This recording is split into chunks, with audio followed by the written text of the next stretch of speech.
Good morning. Thank you all for joining us virtually today. This is a new experience for us as two regions. The committee that planned this event has worked hard over the course of several months to Oh, ensure oh, that we this is have informative and enjoyable event. When the committee first started working on this event, it was supposed to be a live event in Norfolk, Virginia, but the committee quickly adjusted to making this a virtual event. Please join me in thanking your committee members, John Kleindus, Rick Woodard, Lori Keller, B. Gabani, and Mitzi Jones from the Allegheny, Canada region, and Dennis Saylor, Nancy Borland, Renee Ward, Preston Garner, and Linda Spates from the Atlantic Coast region. When we decided to have a joint regional, I volunteered to be the chair of the committee, and I am acting as the master of ceremonies this morning. And each regional director will preside over each region's business meetings, which will follow this joint uh, general session approximately around noon. And with that, I will call the meeting to order and our convention at 9:02 a.m. And our convention is officially on. The invocation is going to be given today by Chuck Wilson, Director at Large from the Sertoma, South Carolina Sertoma Club.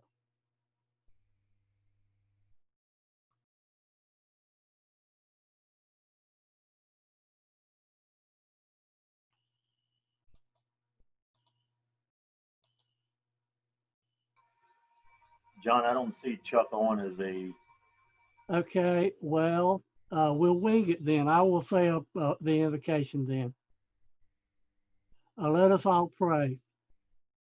Dear gracious Heavenly Father, we are so grateful that we are here this morning, that we are able to participate in this new thing for many of us, a soon regional meeting. May what transpires today be pleasing in your sight, and may we accomplish much for the furtherance of the business of the two regions and for our organization, Sertoma at Large. We are all proud to be Sertomans, and we seek your guidance today. In thy name we pray. Amen.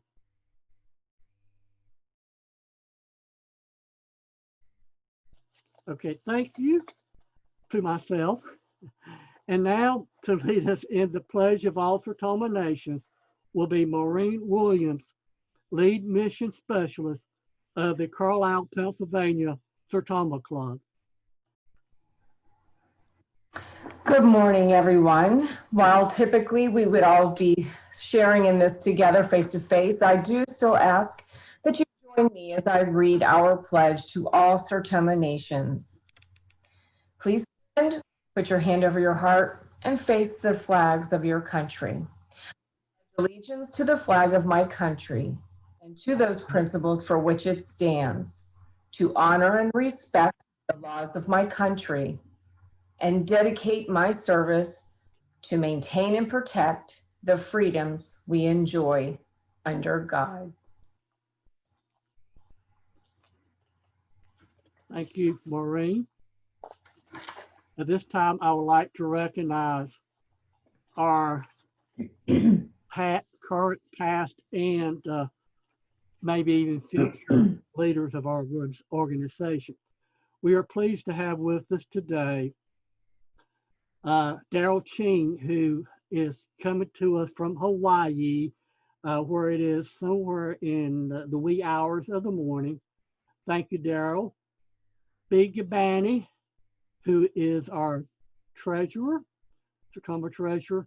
Gretchen Nielsen, our Senior Vice President, Joy Newman, our President, and Renee Ward, our current Junior Vice President. Our past officers, according to the list that I got yesterday afternoon, if anybody's omitted, please pop it up in the chat box if I leave your name out. Don Bartolome, past international president. Larry Shealy, past president. Carol Moore, past president. And John Kleindus, past treasurer.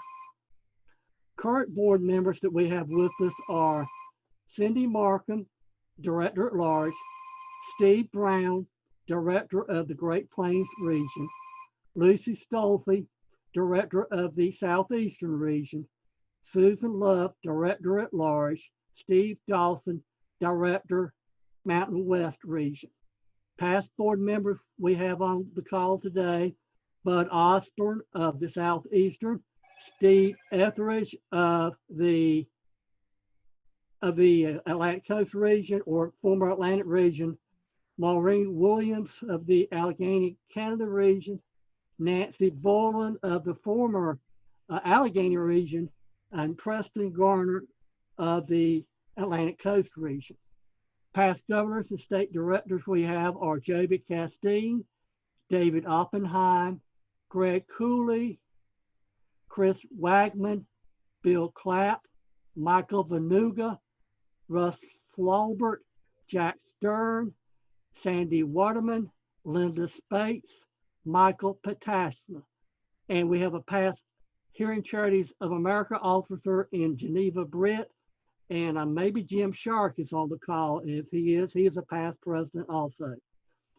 From staff, we have registered Brandy McGrath-Kong, Janice Martin, and our executive director, Aaron Insminger. And by the way, Janice is the one who is providing us with the technical expertise and is running the webinar today.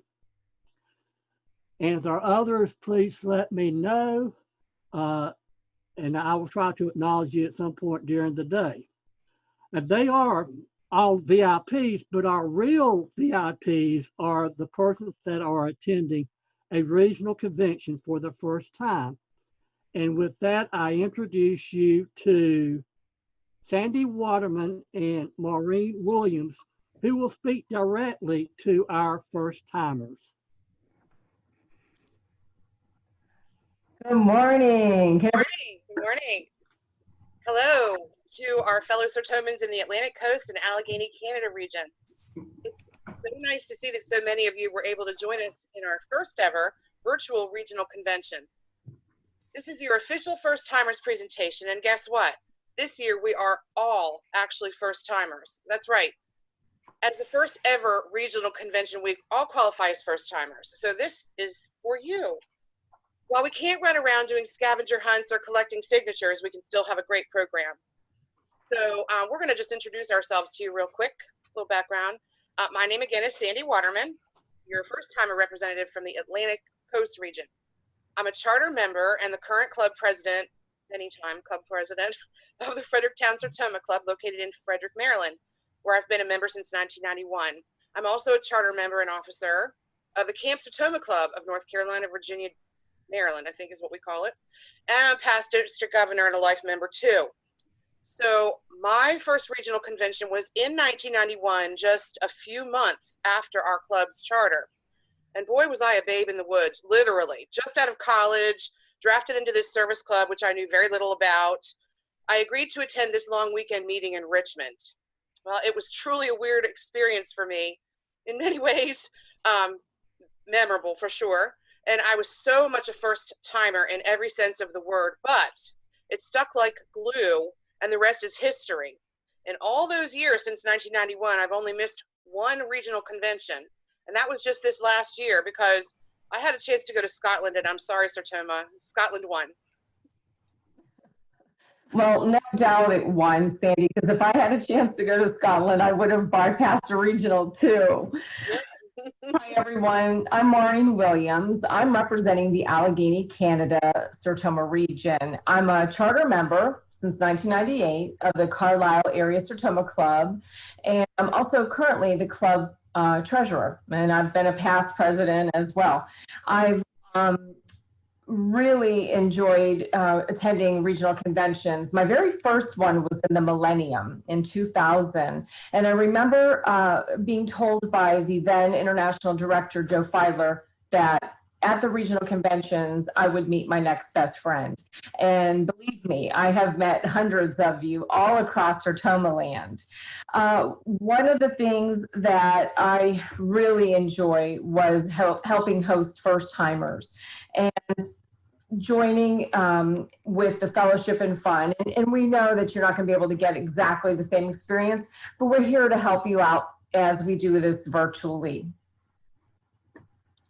So before we get started, we'd like to see if we can identify which of you attending today are the traditional first timers, meaning you've never attended a Sertoma convention before in any format. So this might be a little challenging because it was for me, but we'd like to make a list of all of you so we can keep track of you. So here's two ways you can do it. At the bottom of your screen, there's a button that says participants. If you click on that, it might be the right of your screen. And then there's a little place underneath the list of names that says raise hand. You can just push that and it'll raise your little hand and then we can find you. Or you can simply go into your chat window and just type out whatever you want, like I'm a first timer, and we'll catch you that way. But we definitely want to keep track of who you are because you are truly important to us today and every day. So attending a convention in person traditionally is an experience that you will get a great deal of benefit from. An in-person traditional convention offers so many opportunities for fellowship, fun, learning, more fellowship. Well, you get the drift. Having an opportunity to spend time with like-minded Sertomans from all over the place in both business meeting and social settings is a great asset to your home clubs. We all bring back great ideas and re-energized enthusiasm for service to mankind. I would venture to say that many clubs, including mine, have survived some tough times over the years because some of their members attended conventions and came home with an epiphany on how to accomplish a task they didn't think was possible. So to that end, sadly, this convention format does not allow for much of the things I just said, but bear with us because I bet you'll still take home a great deal of knowledge and hopefully ideas and enthusiasm too. Absolutely. So for our little presentation, Sandy and I would like to outline 5 of our top reasons of ways that you can have a successful first virtual timers regional convention. So this is number 5, okay? Grab a cup of Joe, this is tea, or your favorite morning beverage. And in Sertoma land, yes, mimosas do count, I believe. Some snacks and get comfortable. You want to be able to focus on the presenters and the information that they are providing you so that you can learn a great deal about this wonderful organization. And you are here, so that counts. Number 5, I mean, but number 1, yeah. Absolutely. Our number 4 reason, or number 4 tip, I should say, to have a successful virtual convention today is to learn how to use the tools that are provided, such as the chat button. On the bottom of your screen or the side or the top around the border, as we've been saying, there are buttons that have little bubbles like an icon, and it says chat. In the chat, you can select to choose all panelists or all panelists and attendees. This is where, if you are a first timer, please type your name in there. And if you have just messages you want to shout out, or if you would like to see the information that Janice has just chatted to all of our Sertomans on how you can use this chat function, please again find the little bubble on the bottom and you can type your message. This is a great way to say hi and chat and make new Sertoma friends and ask questions. Okay, number 3, don't get too overwhelmed if the topics stray from what you are familiar with. I remember my first year, wow, whew, it was all over my head, but I stuck with it. So take notes, ask a fellow Sertoma panelist by going to the Q&A section along the border of your screen or the chat and typing in your question. And remember, The only stupid question is the one you wish you had asked, but you didn't. That's true. Our number two tip, I should say, it's not a reason why you should be here because you're already here. The number two success tip for us is to keep your computer audio and your cell phones on mute. Now, I believe Janice, as our host, is making sure that most of us are kept on mute. And we'll unmute you as needed. That's why the chat box is important.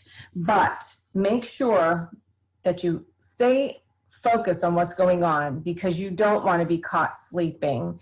Your Sergeant at Arms, who you will be introduced to if you have not already, they will make sure that they will catch anybody who has a phone that rings or is caught sleeping at the wheel.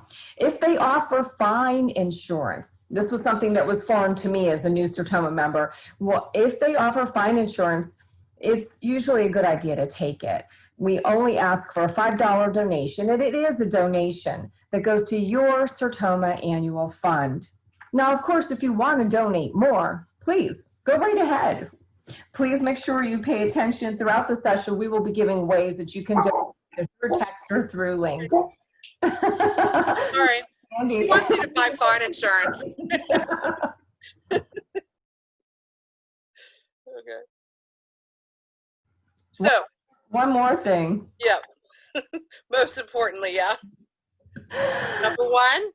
Everybody just have fun. There are a few little tidbits otherwise that you might come across during a traditional convention, just putting it out there for you to know. If someone says, "I'm proud to be a Sertoman," the audience will clap just once. There's a long story behind this that we can share another day, but you'll get used to it, and it's actually really cool. Please take our word for it that a traditional convention experience is one worth having, and we hope that next year, when all this is gone, we will be able to gather in person and do this all over again, Sertoma style. Absolutely. So if there are any questions, feel free to put them out there in the chat and we'll get them answered as quickly as we can. And have a great convention, everyone. We hope you learn lots. And I'm proud to be a Sertoman.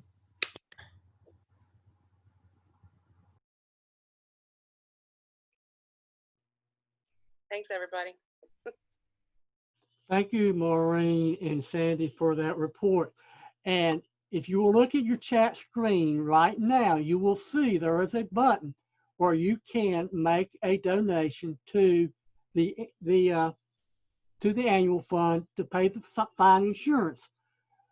And by the way, I'm already guilty of a couple of violations already. My phone went off and I did not unmute myself. So I will, at the first opportunity, use that chat button, the button that's on the screen with your chat to make that donation.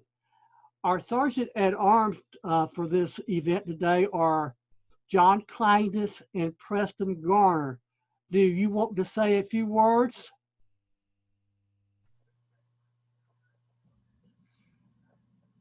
This is John. I just wanted to definitely, as Maureen said, recommend that everybody buy the insurance. Janice posted the link on the right-hand side. We will be watching. You want to be careful about paying attention to the presenters, dogs, cell phones, cats, children. We'll catch you. Thanks, John. Thank you, John. And with that, we would have been in Norfolk today. However, don't despair. We will be in Norfolk, we hope, this time next year as the hotel graciously agreed to move our meeting to this time next year. And to officially invite you to Norfolk next year will be Preston Garner, who will speak to you after we play this short video.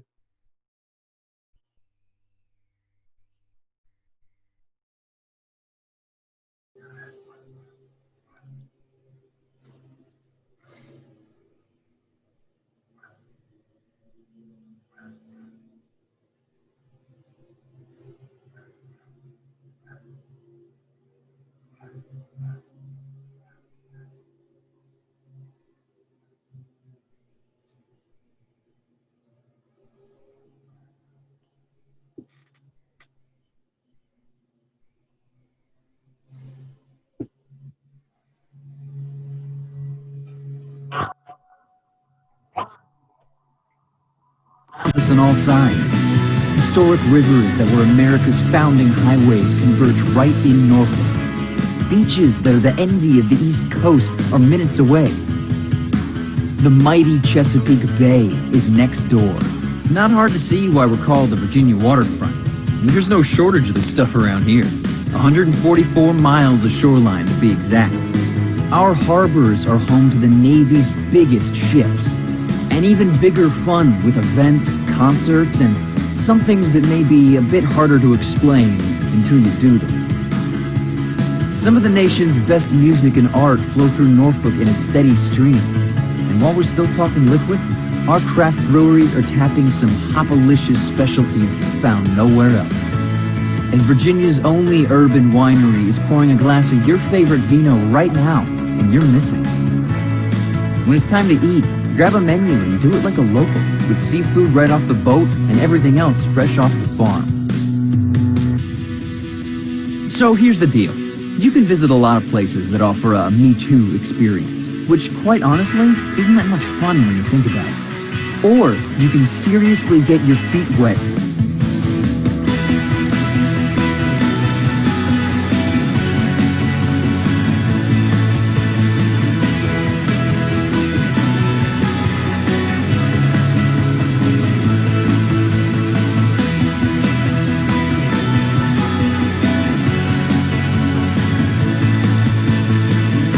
Norfolk. Yeah, that's what I'm looking for.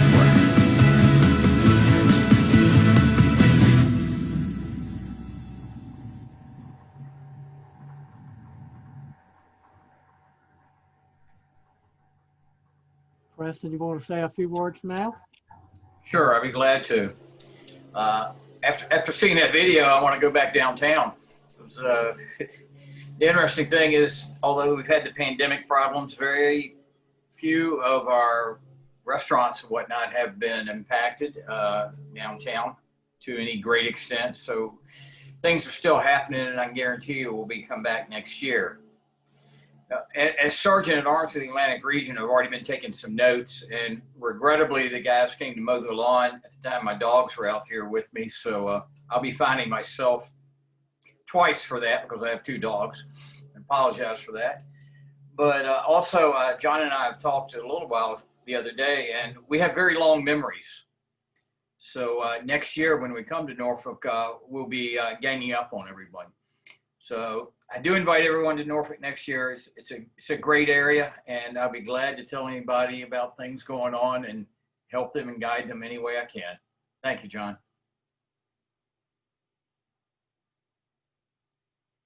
Thank you, Preston.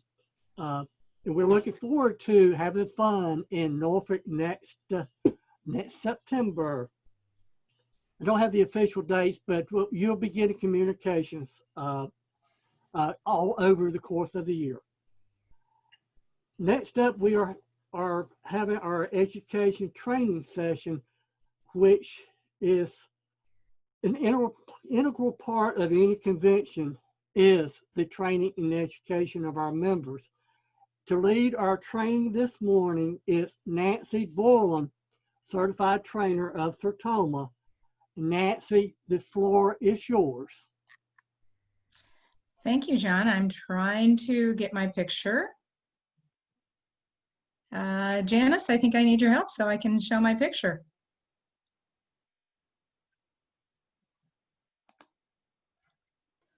All right, let's see.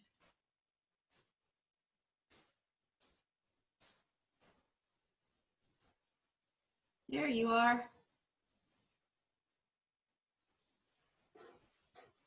You're still muted, Nancy.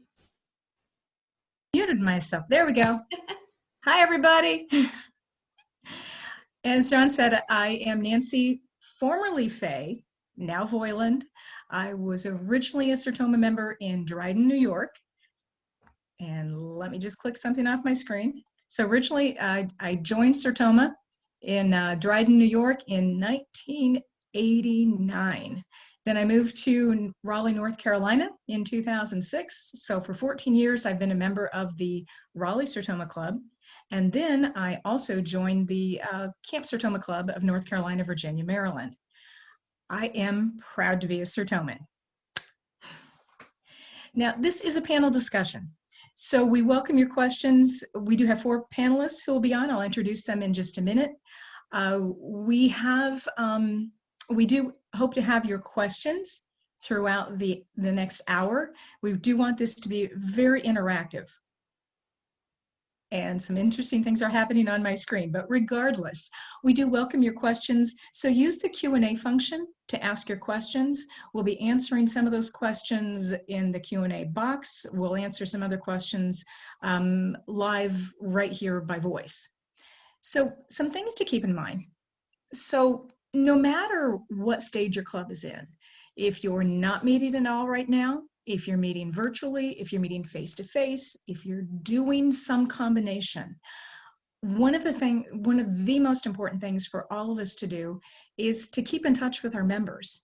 We have some members who truly have not left their homes in going on 6 months. They've been ordering out, they've been having food delivered, they've been doing drive-by pickup, you name it. We have club members who have not had a meal with another person in nearly 6 months. That struck home with me when one of my club members mentioned that. So we have people who are missing one another, our club members who are missing one another.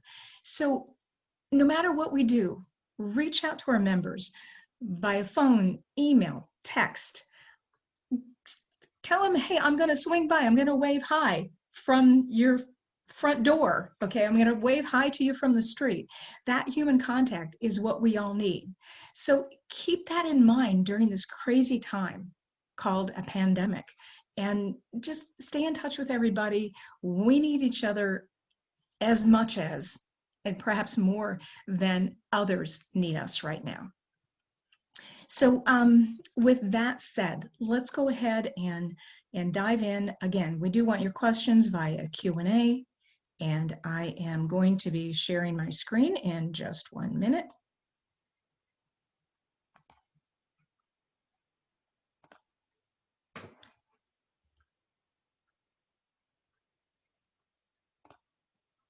So this is volunteer service clubs in a pandemic world, discovering the many opportunities. And we do have a lot of opportunities. Keep that in mind. Our panelists today, first up, we have John Kleinditz. Oh, wait a minute. I'm sorry, backed up. I missed a slide here.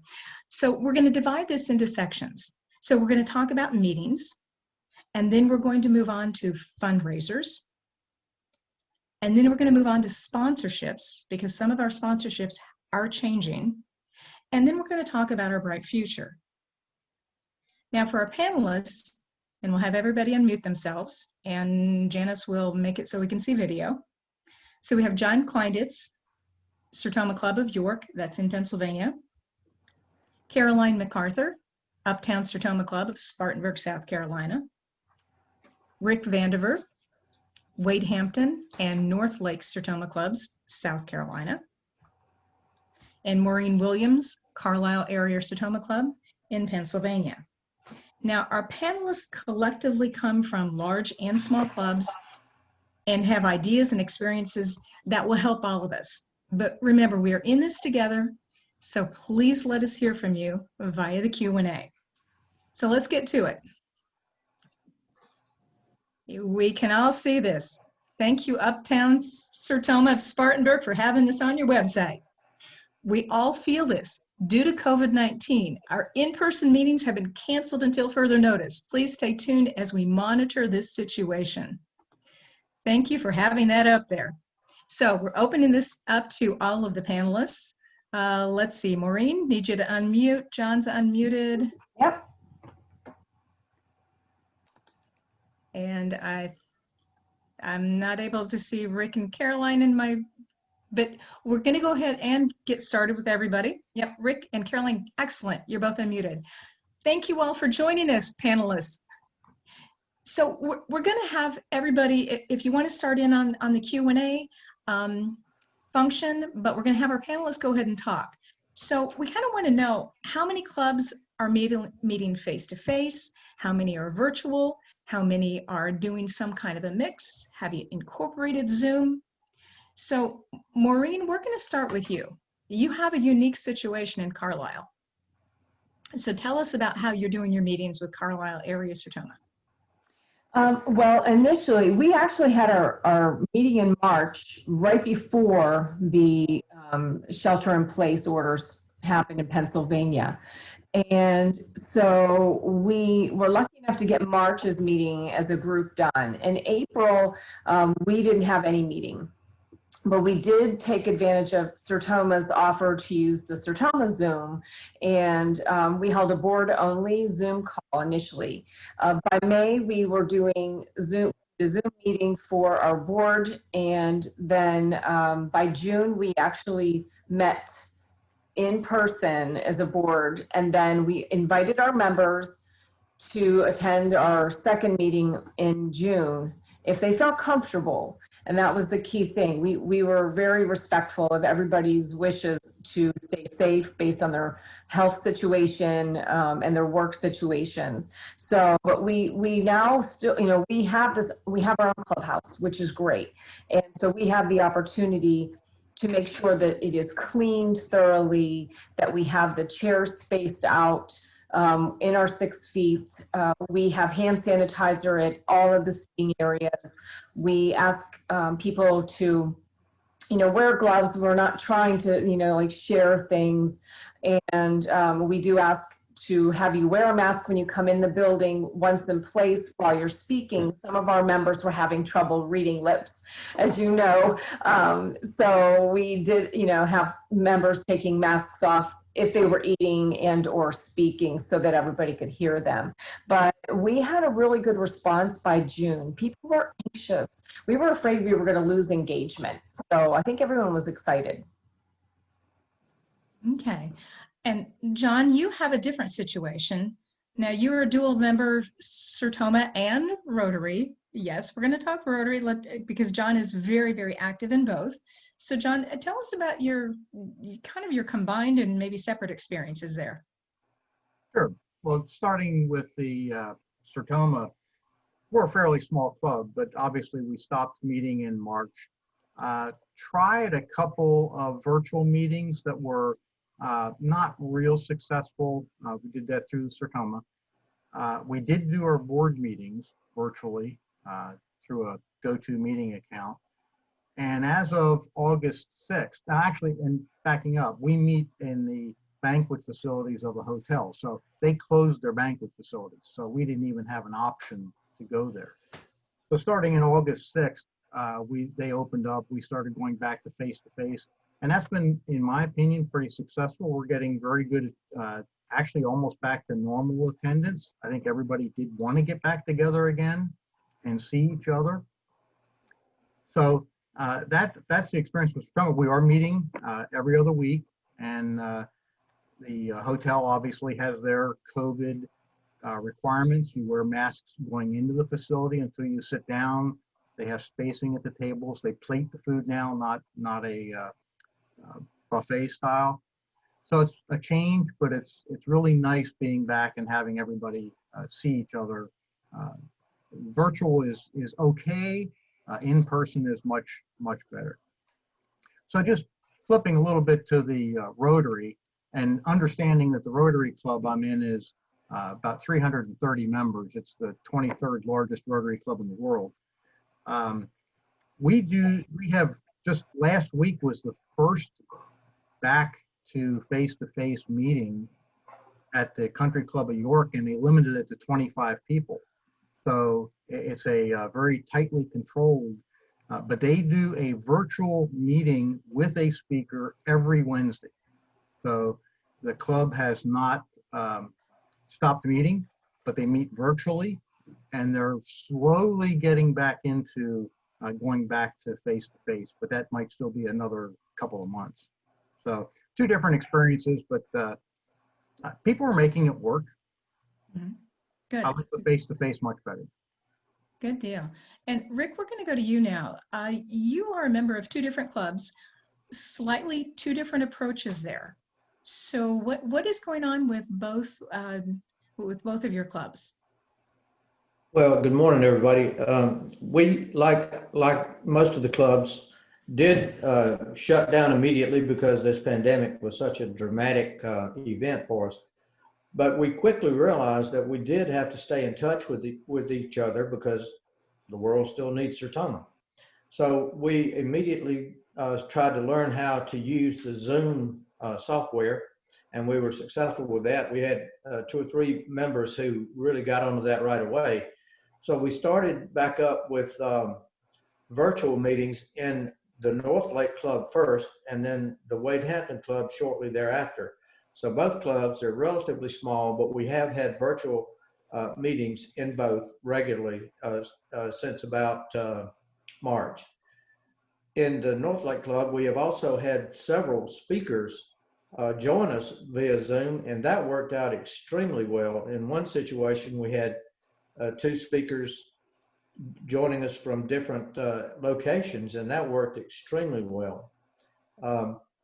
As we got farther into the summer, we started talking about trying to restart our in-person meetings.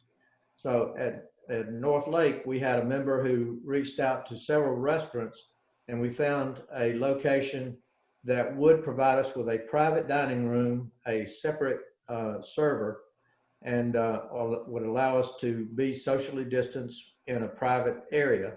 That was a change in meeting location for us, but it has worked out extremely well. And since July, we have been meeting in person, and we really are pleased to be able to meet in person with each other. In the Wade Hampton Club, we're a little bit smaller, and we've had a little bit other, some different kinds of challenges, but we have started back meeting in person with Wade Hampton Club as well. We found a restaurant that was centrally located that had outside dining that we could use. And we have been meeting there for the last couple of weeks. So that's worked extremely well too. But as Nancy said, one of the big factors, and John said, one of the big factors was being able to see each other and get together as Sertomans. So we think that's worked out very well. We're actually planning to do our Service to Mankind Award presentation via Zoom to a recipient who will be at that time in another state, we think. So we're working on that right now. It's been a good experience. So we're looking at maybe COVID pandemic has maybe given us some opportunities where we're looking at different places where we can meet, maybe different times. Some members can join us for meetings who are out of state, out of town, what have you. And so I'm thinking that that's a bit of a bonus here when we're doing the virtual meetings. Now, another situation, Caroline, you have a bigger club. Take us through how you've been meeting with Uptown Spartanburg Sertoma. Right. We have about 80 members, and our last meeting face-to-face was February because the private club that we met at shut down immediately. And next week will be our first face-to-face, and the same private club has arranged for an area outside, just like I can't remember who said, we're only going to have 35 reservations. So it's going to be, since this is our first face-to-face, we've had a couple of attempts at the Zoom meetings, and all of our board meetings have been Zoom until last week we did in a large room where you could socially distance. But anyway, back to our first get-together is going to be next week, and we're very excited. And we sent the invitation out the day before yesterday, and it's already, I want to be there, I want to be there. You know, everybody is hungry to get back together. So we're excited about it. We have a lot to discuss now because this is our busy season, technically, with all our members because we're planning our big fundraiser. So we miss them. We've been keeping in touch with emails. We have a president's message that comes out every month. We have the board meets and we coordinate who we need to touch. We're very much aware that our club has an age group that has been isolated, basically, just like Nancy talked about. But we're very positive. I mean, you know, and we are very blessed. We have not lost many members from this. So everybody's hanging in there. We did do a dues reduction during this time since we weren't having lunch. And I think that helped. So That's excellent. So we have a lot of different things going on with all of our clubs. Some members are apprehensive about being together. I know in Raleigh, North Carolina, we're going to wait until October. We normally would have a July picnic at somebody's house, but because we have some folks, as almost every club, we have some folks who are older and folks who are immune compromised all across the age spectrum. So we just want to make sure that everybody's healthy and we're not sharing what we shouldn't be sharing, even if we don't know our health status currently. But Raleigh-Sertoma is going to hold off until October to do a face-to-face, but we have been meeting virtually, so that's been good. So if anybody is looking at what are some options, we haven't done virtual meetings, we haven't done this, we haven't done that. So I'm going to share my screen with you again. And this is, if you need any help with what information is out there, what can we have from Sertoma? If you go to the Sertoma website and click on stories, and then if you look in the lower right corner, you'll see a pull down menu for categories. And there is all sorts of information there. So you see this one, the big one up on the screen, virtual meetings are here to stay. Walks you through some of the concerns. All of these, or pretty much all of them, are written by Sertoma staff members. And they have been working their tails off behind the scenes, supporting our clubs. So you have virtual meetings are here to stay. When is it safe to start meeting again? Club meetings, pandemic style.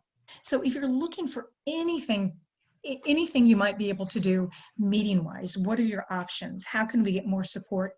Definitely go to the sertoma.org website, stories, and then categories. A lot of the stories are in multiple categories, but just kind of dig around in there and you will find a lot of information. So next, we're going to switch to fundraisers, because fundraisers, that's how we raise the money to do what we do in Sertoma.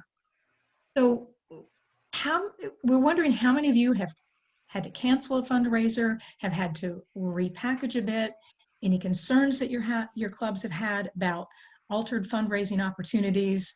So how has your club adapted? So we're going to have Maureen share experiences with Carlisle area Sertoma, because they shifted things up or changed things up for their crab cake fundraiser. So Maureen, what do you have? Well, first, we did have to cancel our July pancake breakfast. That's a part of the Carlisle Summer Fair. And it was a relatively new thing. We had just started doing pancake breakfast at our clubhouse as fundraisers to fill in the gap for funds. So that, not knowing when we would ever have a pancake breakfast again kind of made us nervous. Our golf outing was moved from August. We pushed it into September, which, crossing our fingers, it still happens. But we had done some crab cake sales in the past. And so I thought this might be a way that we can actually do a fundraiser safely and market it as such, so that we can raise funds. This was before we knew anything about the COVID relief fund that Sertoma was going to be offering, and we just knew we wanted to be able to have money in our sponsorship accounts. So we created the event where we sold the crab cakes. Please don't make fun of me, anyone who's a graphic designer. I drew a mask on my little crabby and my flyer, and he says, "Be safe, wear a mask." So we offered curbside pickup at our clubhouse, where we set up having coolers and ice bags, and everyone had gloves and masks. We loaded the coolers up to the curb. People came and they just drove. We had our local fire police help drive any traffic through the park into the front of the building, and out they went. Of course, it was our first time doing it. Could it have been smoother? Absolutely. But good news is we typically would sell about 500 crab cakes. That was the most we'd done the last 2 times. I think because a lot of the support we got for this fundraiser was through our members. They shared it on Facebook. We posted on Facebook as an event. We had a lot of buzz. One of our members has a garage, a service garage. He posted it there. We sold a record 807 crab cakes, which was a lot of crab cakes, believe me. But I do think that 50% of it came through our members that had just really ramped up. And Maureen, how did you handle money? Was everything pay in advance? Great question. No, actually, we had cash or checks made payable to the Carlisle area Sertoma at the day of event. And like I said, we were wearing gloves and masks. But what I was thinking in the future is to possibly open it up to PayPal or Venmo, which is the new virtual money for a lot of people. Venmo doesn't have the fees that PayPal has if you have a Venmo account and money in the bank. So, that is something of the future that we need to consider, or even to have like I actually have the app for the Square on my phone, but I don't have the device, and I have to figure out how to make that work, because people did ask. We really promoted it was cash or check through Facebook, through messaging, and through our members. Okay. And then you also have another fundraiser coming up. The golf outing. Yes. Yeah, thank you. Like I said, we did move it, and honestly, our board was split. It was an actual split vote with our chairman having to be the tiebreaker because they were afraid. I actually volunteered at another golf fundraiser in June, and I kind of used their ideas on how to keep it safe. Like, all the volunteers were provided masks. They were given little bags at registration. We had hand sanitizer everywhere. So we are going to have hand sanitizer at the stations. We're going to stretch out where our registration area is, so we're not on top of each other.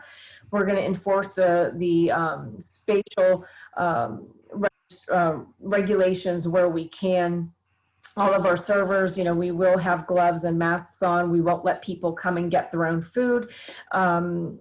Golf is the one thing that, because it's outdoors, there's a lot less of the restriction that we're seeing in Pennsylvania. But we absolutely are going to modify how we do, like, we're not doing silent auction. We're not doing any of that extra. So, we're hopeful. We actually budgeted for not more than half of the income, because we just don't know. My co-chair for the golf tournament told me yesterday that we are actually at about 20 foursomes, which isn't bad. We usually sell out with about 140 players, but we're at pretty close to, a nice amount, almost at 100. So I'm pretty excited about that. Good deal. Good deal. So we're going to shift over now to Caroline. She has a much bigger fundraiser. This would be the 27th year for Auction for a Cause.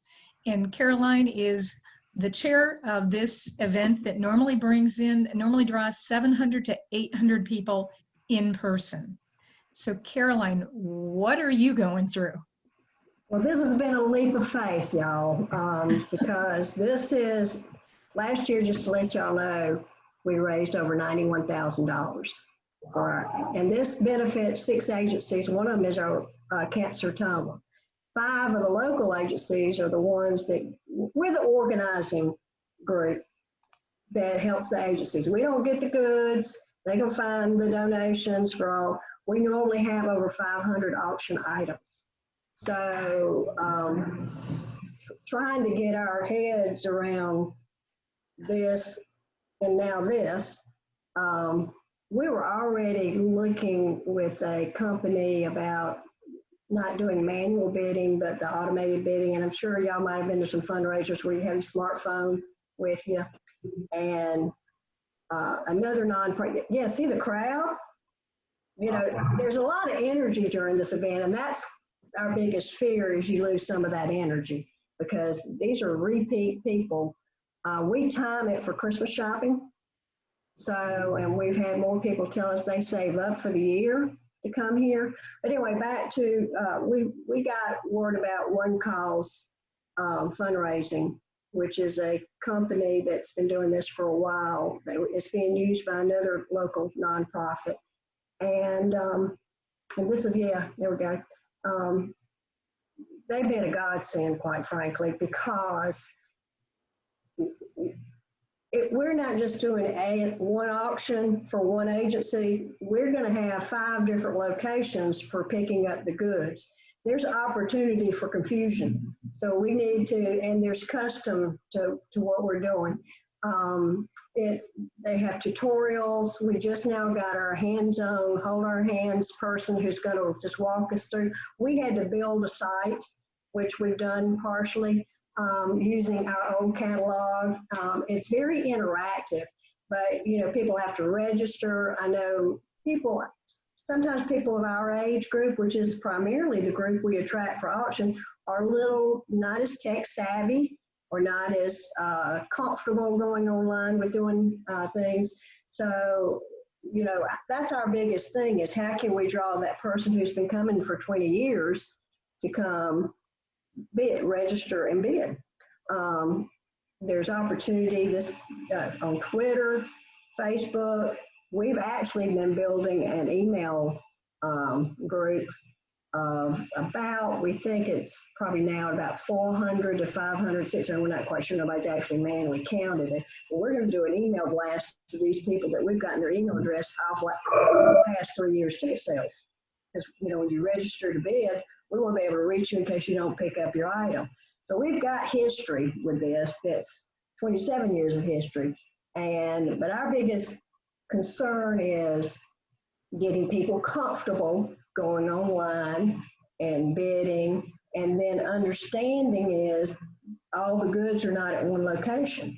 If you won something from the Humane Society, here's the time frame. So there's a lot of work to be done, trying to make sure we're teaching and guiding and to avoid any kind of confusion. We're very excited about this because actually we've learned a whole lot.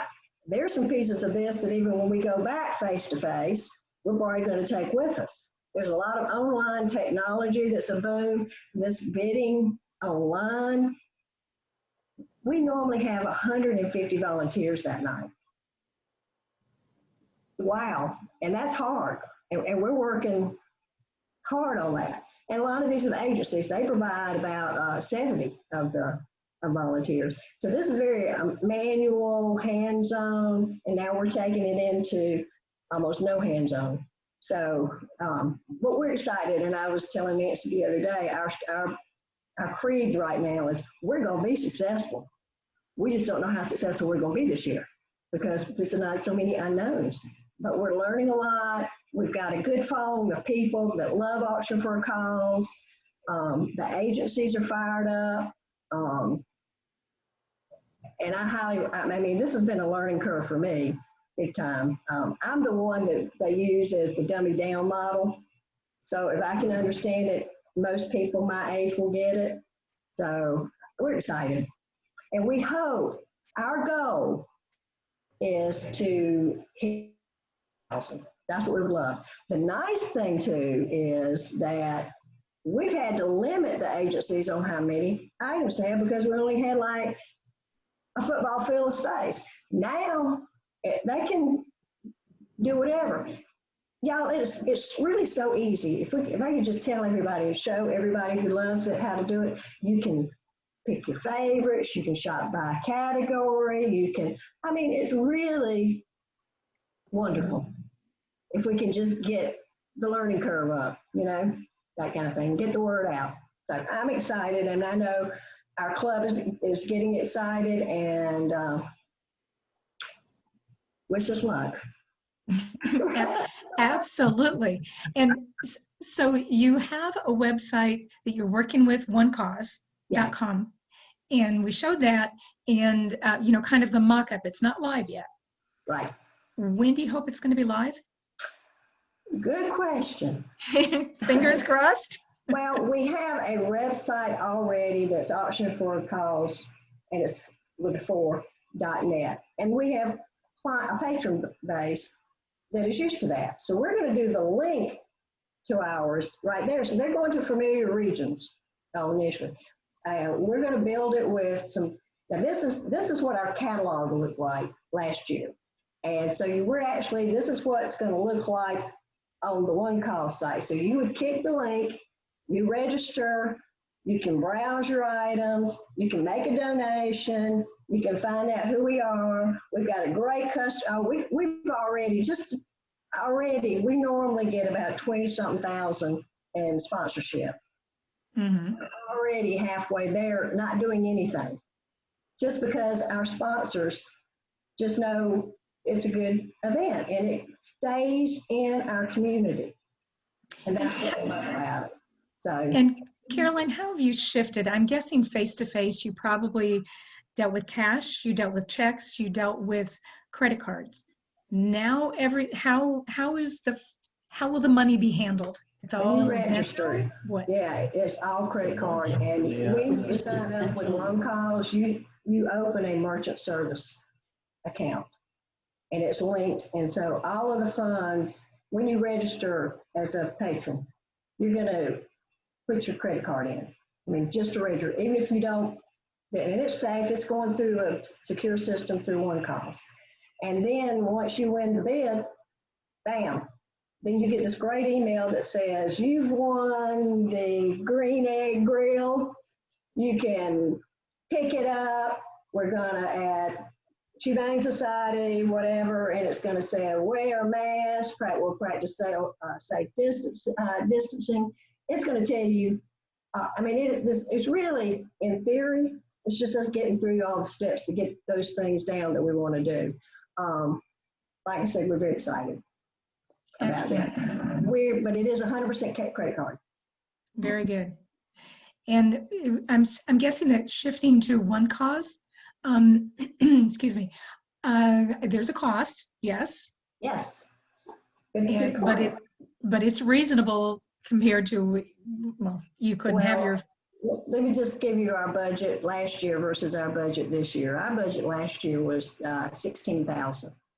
But we do food, we have to rent the auditorium, we have decorations, we have a band.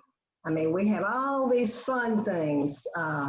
We always have to replace stuff like that just doesn't survive storage for a year. This year our budget's $5,000. One Cause was $3,000 working with them. So, I mean, even though we may not get as much in sales from the items or bids from the items, we've lowered our budget and our sponsorships are doing great. So we haven't even, I mean, this is just first blush and we're way over what we budgeted for sponsorships. So we're excited. That's fantastic. And I love what you said. You're going to be successful. You just don't know how successful. I love it. I love it. And we think, gang, this is our learning curve here. This is making us learn something new. We're going to take advantage of it. I love it. I love it.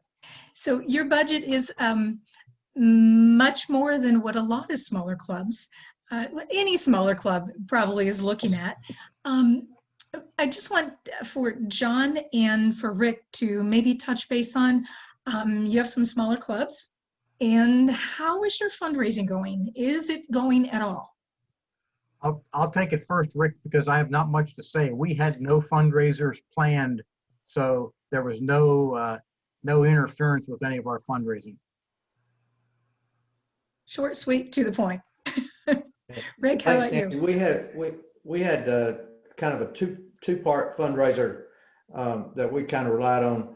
We have worked for the last several years with the Belt department stores during their charity sale weeks, and we have really done well with that. But of course, they closed down that process over the course of the summer. So we lost, I guess, 2 different events in our fundraisers. But fortunately for us, we have a really great barbecue chef, and we did continue with our barbecue sale, and we did it much like Maureen was talking about. We did our barbecue meals, which included barbecue and baked beans and slaw, and had it individually packaged for individual orders, and we distributed it at a huge parking lot, one of the churches nearby, and we had drive-by pickups for the barbecue.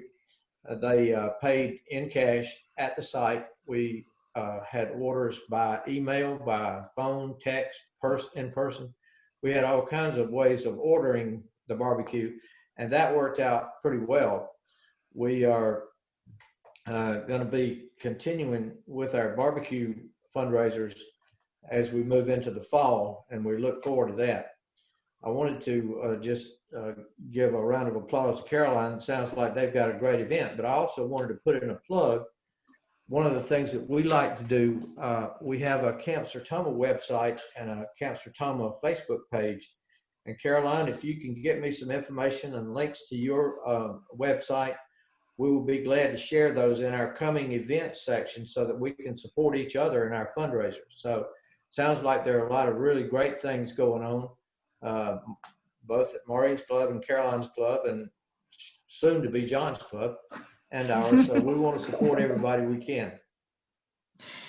Thank you, Rick. And I do want to share with everybody, because Rick, you mentioned, hang on just a second, here we go. So we have the COVID relief grants that are available from sertoma.org. Now, Rick, you had mentioned about your Belk Charity Days, and that was canceled.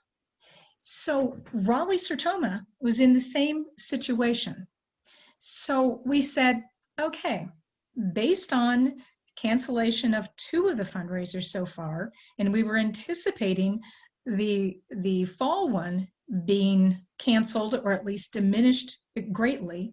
So Raleigh-Sertoma submitted, we calculated up what we normally would make, and we submitted a grant application for the COVID relief grant through Sertoma headquarters, because that was fundraising that's invaluable to a small club. That's what Raleigh-Sertoma uses to give, one of the sources that we draw from, to give to beginnings for parents of children who are hard of hearing. So we submitted a grant application. You're going to hear more about this later, but for the COVID relief grants, if you're thinking, oh my Lord, I can't write a grant. I can't just sit down and write a grant application. Ladies and gents, it is so simple. It is all online. You fill in the blank. That done, you fill in the next blank. You fill in the next blank. Have the numbers in front of you for what your club had raised or would have raised through what would be a canceled fundraiser. And you submit it. Just have all the information in front of you. And it is a very simple process. Your club can get up to $2,000. The deadline to apply is September 30th. So here we are, September 12th. So you have 18 more days.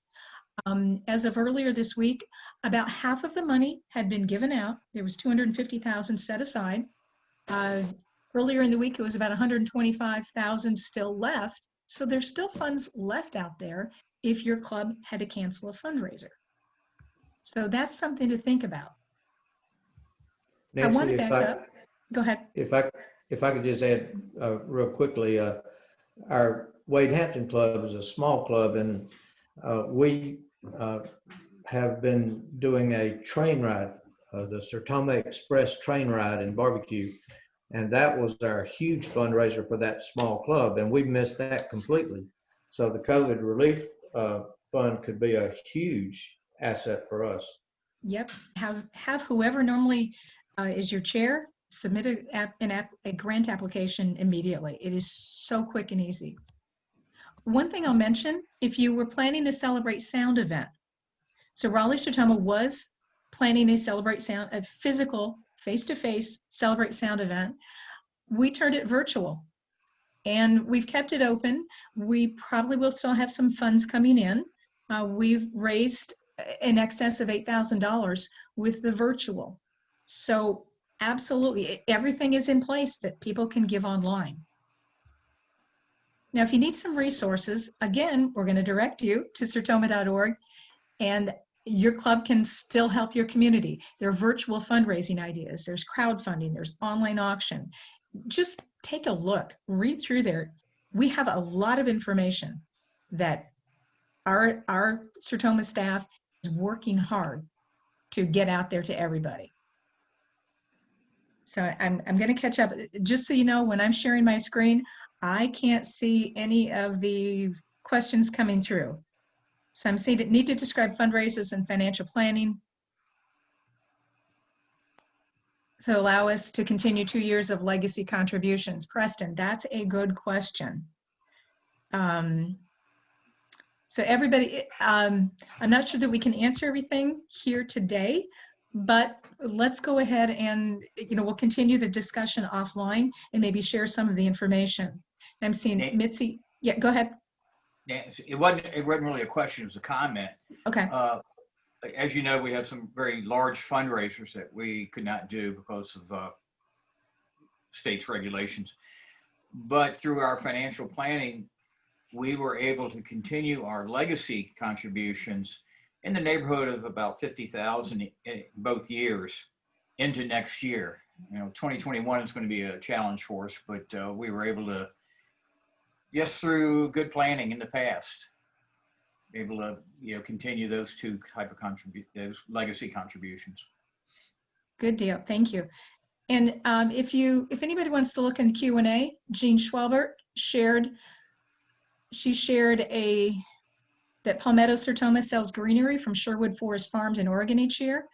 She's outlined it there, so Jean is open to answer some questions. So next we're going to shift to sponsorships. Why do we raise the money? We raise the money to give the money to the community. So we're wondering, how have your sponsorships changed during COVID? What sponsorships have been paused? What's the situation? John Kleindienst, we're going to ask you. You had to pause a big one that focuses on our hearing health mission. Yeah, well, two primarily ones. First, the Sertoma Annual Fund. We did maintain that. We made our contribution this year 100%, all of our members. Probably the biggest one, though, the biggest disappointment to our club, other than meeting face-to-face, was the club had developed a very robust hearing screening process. And that was a very successful process. And two things happened. One, we were in partnership with Spirit Trust Lutheran in York, and they closed their deaf center. And so the club lost their primary partner. Having said that, the club then pivoted and said, we can do this, and created their own system, their own web application, their own information. We're ready to go, have the equipment, have the trained people and everything else, and COVID hit. So they've not been able to do the sponsorship that they really focused on, which they picked after a strategic planning process when Sertoma changed to really focusing on local hearing health projects. They did. And so that's a very big disappointment. They will come back when the conditions change, but it just doesn't allow for it right now. So that's a huge disappointment. Absolutely. Absolutely.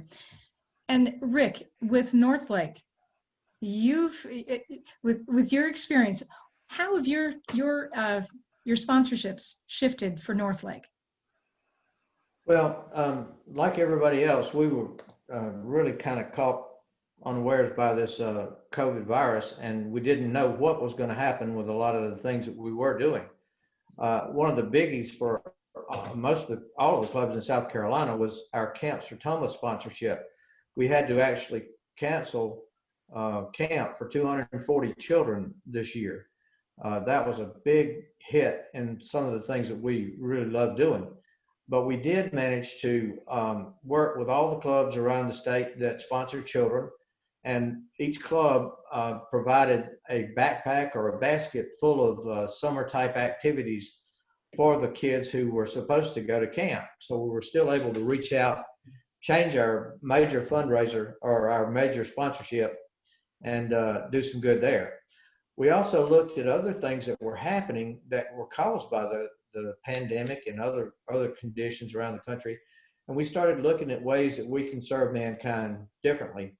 We have provided meals, breakfasts, and lunches to local first responders, primarily our police and our sheriff's departments. And that has been really well received, and we're real proud of being able to do that. We've also worked with a lot of other smaller organizations. We are in our Wade Hampton Club, we're still working to get the Youth Basketball League program going again. And we fully expect to have that in place very shortly. We will also be working with an organization called the Therapy Place that we help out with. And we also are looking at one of the big fundraisers that we have each year, and that is our Camp Sertoma of South Carolina golf tournament. We had to cancel that. It's scheduled to be in June, but due to the huge efforts of the Aiken Sertoma Club, we are planning to get that back in place in October the 19th. And we are going to do a lot of the things that Maureen talked about earlier, and we're looking forward to getting that back in place. But overall, the pandemic has caused us to have to shift what we would traditionally have done in the way of sponsorship, but it also gave us a lot of incentive to look at ways the pandemic has affected us. I mentioned our virtual speaker that we had a while ago. We also we sponsored a clothing drive for an operation called the Fresh Start Ministries. That came about as a result of having our speaker. That's Deacon Diana Diedrich on the right of your screen over there. She was one of our speakers, and we were able to support that ministry. The slide that Nancy just showed earlier was a project sponsored by one of our younger members, Heather Falla, on the right there, and that's our president, Dave Cook, on the left. We tried to welcome the kids back to school, to give them some encouragement about the fact that school was going to take place and that they were going to be with their friends eventually, and to give them encouragement as they moved along. A little bit earlier event that we did connected with the schools, we sponsored what they call a color run. It was a run conducted by the students, and we sponsored all the staff shirts. This is for the faculty and teachers at that particular school. And it's simply a way of encouraging everybody to get behind and support their local schools. So we did some different things that maybe weren't traditional, but we are really proud that our younger members particularly reached out and gave us some new good ideas. That's excellent. You look for opportunities, and I think all of our clubs are looking for opportunities for how can we help? Because I think the one thing that's united all of us as Sertoma members, we're here in service.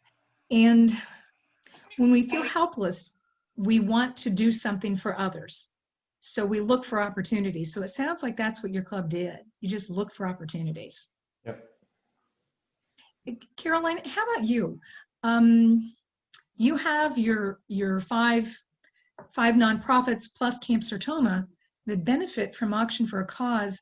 How has your club really shifted in terms of working with those that you sponsor? As you and I talked about the other day, one of the big shifts is with Auction for a Cause. We used to spotlight our traditional Auction for a Cause. We spotlighted each agency. We did a big story on each one. We put them on Facebook. We highlighted them. The big positive for this year is when people win something, they're going to go to a location of an agency to pick it up. So they're going to see the brick and mortar. And I think it's going to have a positive impact of this is really who they are. And I really think that's going to put probably more than we could possibly do in our literature and our spotlight. It's going to show them, here is safe homes rate crisis. Here's where they are. You know, that kind of, when you have a visual like that, I think it means a whole lot more. And each of the agencies is doing a 3-minute video for us to put on this new website that you can click on and hear their story from this, it'll be either somebody representing the agency or the executive director, or it could be a board member, but they're all going to have 3 minutes to tell their story. And you can click it on, and then hopefully you'll make a donation, you know, so it's great. Excellent, excellent. And I see that Laura Shickup has shared in the chat that Clemson Sertoma Club is providing face masks with a clear panel for lip readers. Excuse me. But those clear face masks are also vital to our deaf population. And it's not just lip reading, and it's also our interpreters, because just working with our Camp Sertoma staff and the interpreters especially, they're going, some of them, yes, part of American Sign Language is the facial expression. So you need to see the mouth shapes, the expressions on the face. If we don't see the mouth, we all know you can only smile so much with your eyes. So absolutely, the face masks with a clear panel, there are patterns out there, and if we have any seamstresses here, absolutely get going. If you don't have a pattern and you need one, message me and I can get you the pattern, because I've made several of those myself. So anything else that any of our panelists want to add with respect to how we have adapted our sponsorships? Nancy, let me comment on two aspects of it. One of the things that we found out when we were doing our barbecue sale, we had a customer who came to pick up the barbecue and was talking to us. We had our literature out about Camp Sertoma and all that. And the customer said, well, what's this Camp Sertoma thing all about? So we told him, and he immediately sponsored a $500 scholarship for a camper to Camp Sertoma, which I thought was just extraordinary. And one of the other things that relates to Camp Sertoma that I thought was just phenomenal, the Aiken Sertoma Club, when they went to provide the summer toys for the campers that couldn't go to camp, they had a person in the area who owned a miniature golf course.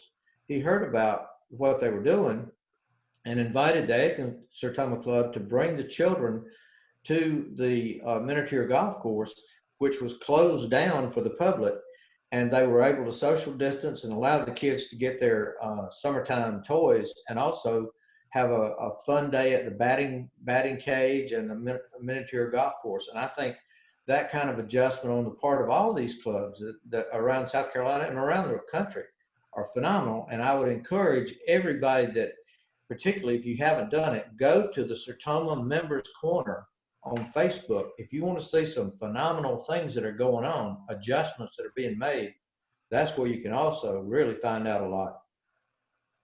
Good point. Good point. Nancy, can I throw one thing in here?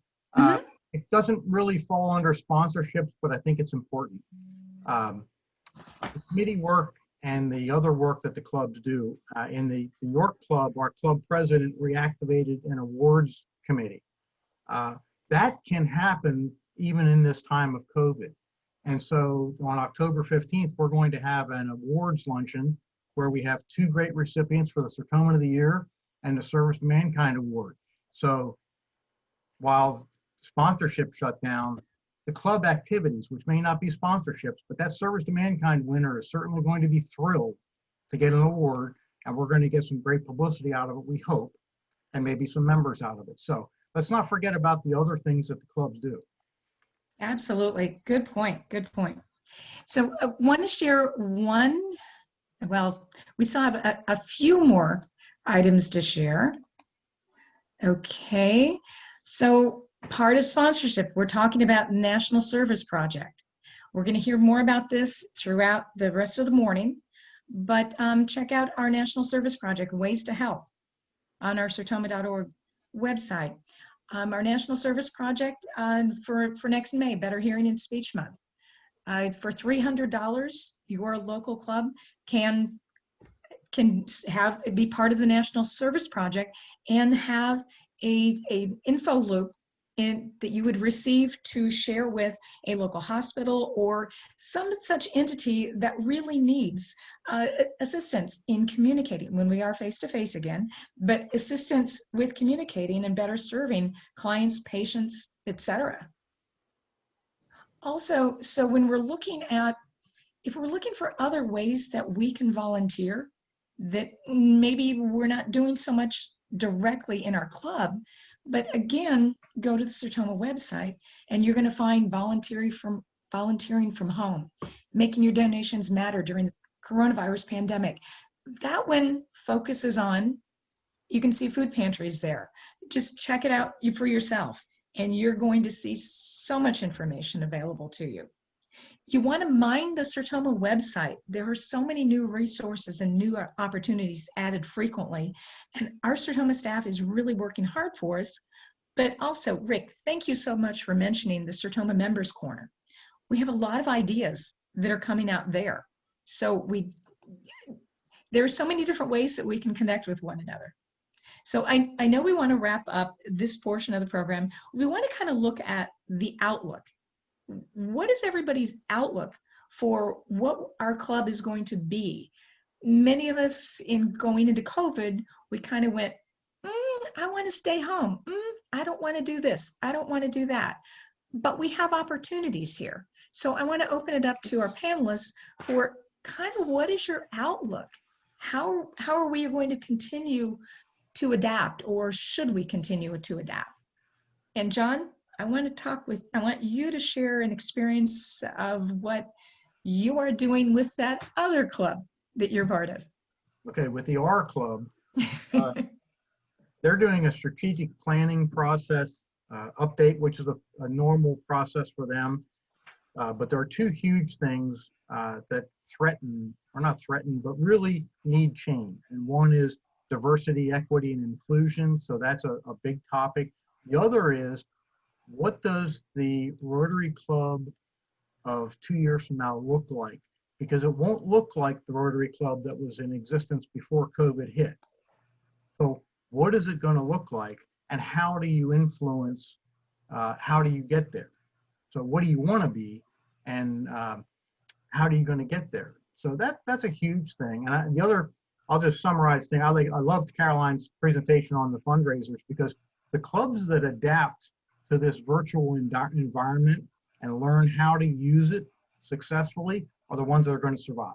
They're the ones that are going to continue to be the service organizations and the service clubs that help. So I'll get off my soapbox. Good point. Okay, Maureen, Rick, Caroline, what are some of the unanticipated opportunities that you or your club has found throughout the pandemic that kind of a surprise? Yeah, I'll tell you, just in our board meeting just this past Thursday, we were talking about the greater need for outreach because of the so many members that aren't comfortable coming out of their homes.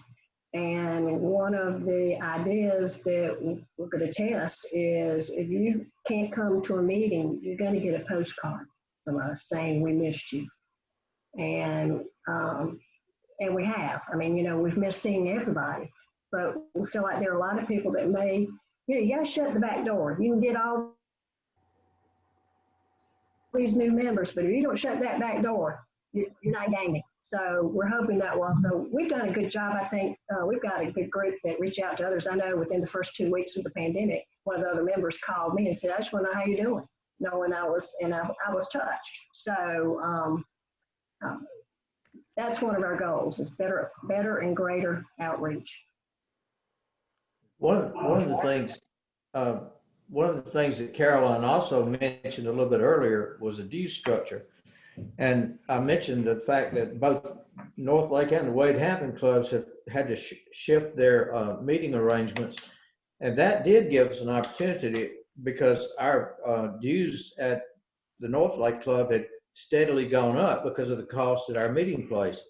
Well, with the reduction in dues, it's given us access to younger members who may not have thought they could afford our earlier due structure, but it's also given us cause to think about how we approach younger members, how we get more people involved in Sertoma. And I think this pandemic has made us do a lot of strategic thinking, like John was talking about, but it's also made us aware of other things that we need to focus on. We work with a youth basketball league, young people. These are really young kids playing basketball. And it made us think about how important it is for kids to learn more about how our country works, how we can support each other as Americans, and to go back to our National Heritage Program. So we've been working to get back into that area. So there are a lot of new opportunities, or at least old opportunities, that we were reminded of because of this pandemic. So I think it's a chance for us to grow. And I think, quite frankly, I think our future is a little bit exciting because we have all learned how important it is for us to help each other and how important service to mankind can be. Absolutely, Nancy. I just, in listening to everyone here on the panel sharing their stories, one thing really jumps out at me, and it's that through obstacles, you find opportunities. And nothing could be truer. So far, we've all gone through some really rough times in our lives, but think about it. Our success rate is at 100% for surviving it. So we can move forward at that point, right? Absolutely. I love that. Through obstacles, you find opportunities. I wrote that down, girl. I probably borrowed it from somebody else. I don't know. I love it. I love it. So in wrapping up this portion, so remember, we've all been brought together through our common bond of serving others. Service above self for many of us, service to our local community, service to mankind, and what unites us as Sertoma members and as human beings is our service. So I'd like for you to, by the way, thank you to all of our panelists. Thank you for everybody who has been chatting throughout. This is great dialogue. I absolutely love it. And I'm sure we'll continue offline and continue to share our ideas through comments that you can post to the online posts through sertoma.org. You can also share through the Sertoma Members Corner on Facebook, our Zoom meetings, phone, face-to-face. Take these ideas back to your club. Don't look at, as we've been sharing here, don't look at what you've lost, but look at the new opportunities. Through obstacles, you find opportunities. What Caroline said in terms of we're going to be successful, we just don't know how successful. I love that. So focus on the positive. And I do want to share just 2 more items with you. So we know that there are at least 15 reasons to love Sertoma. This is on the Sertoma website. Thank you, Brandy. At least 15 reasons to love Sertoma. I think we can come up with even more. Look for those opportunities for ways we love Sertoma. Look for those opportunities, how we can continue to grow this phenomenal organization. Our National Board of Directors, headquarters staff, and their families shared this on Facebook. It's been a few months ago, but it still resonates. As a community and family, we will get through this together. Focus on the good and stay positive. We are Sertoma Strong. Yes, together, we are Sertoma Strong. So thank you much to everybody for participating in this panel discussion. Truly appreciate it. And John, I'm going to turn it right back over to you.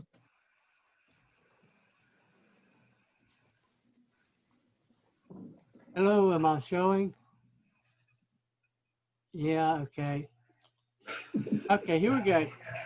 Toho told me to start my video.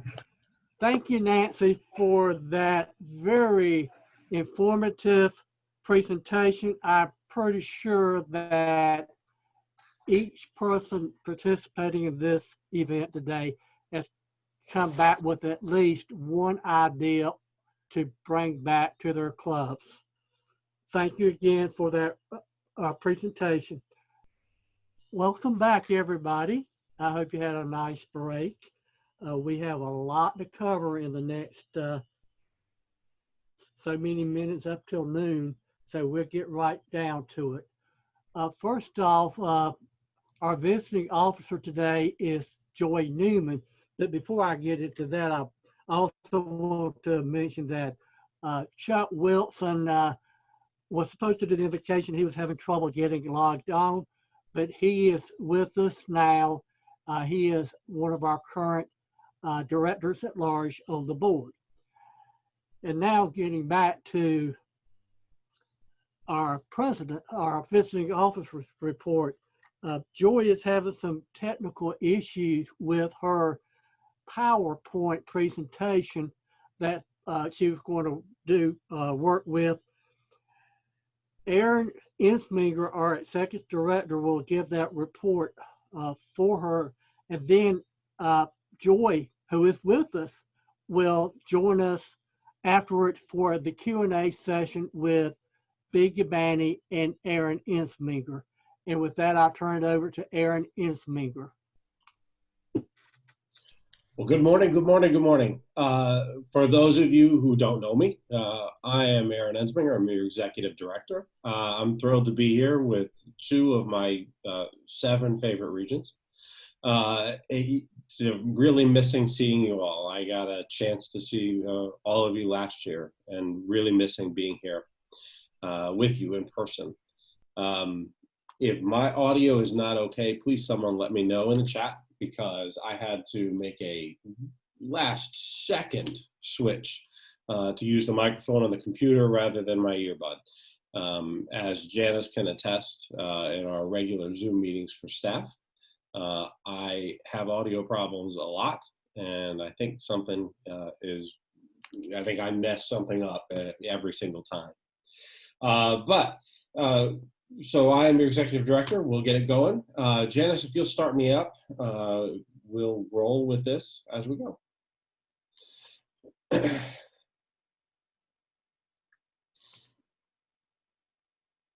There we go.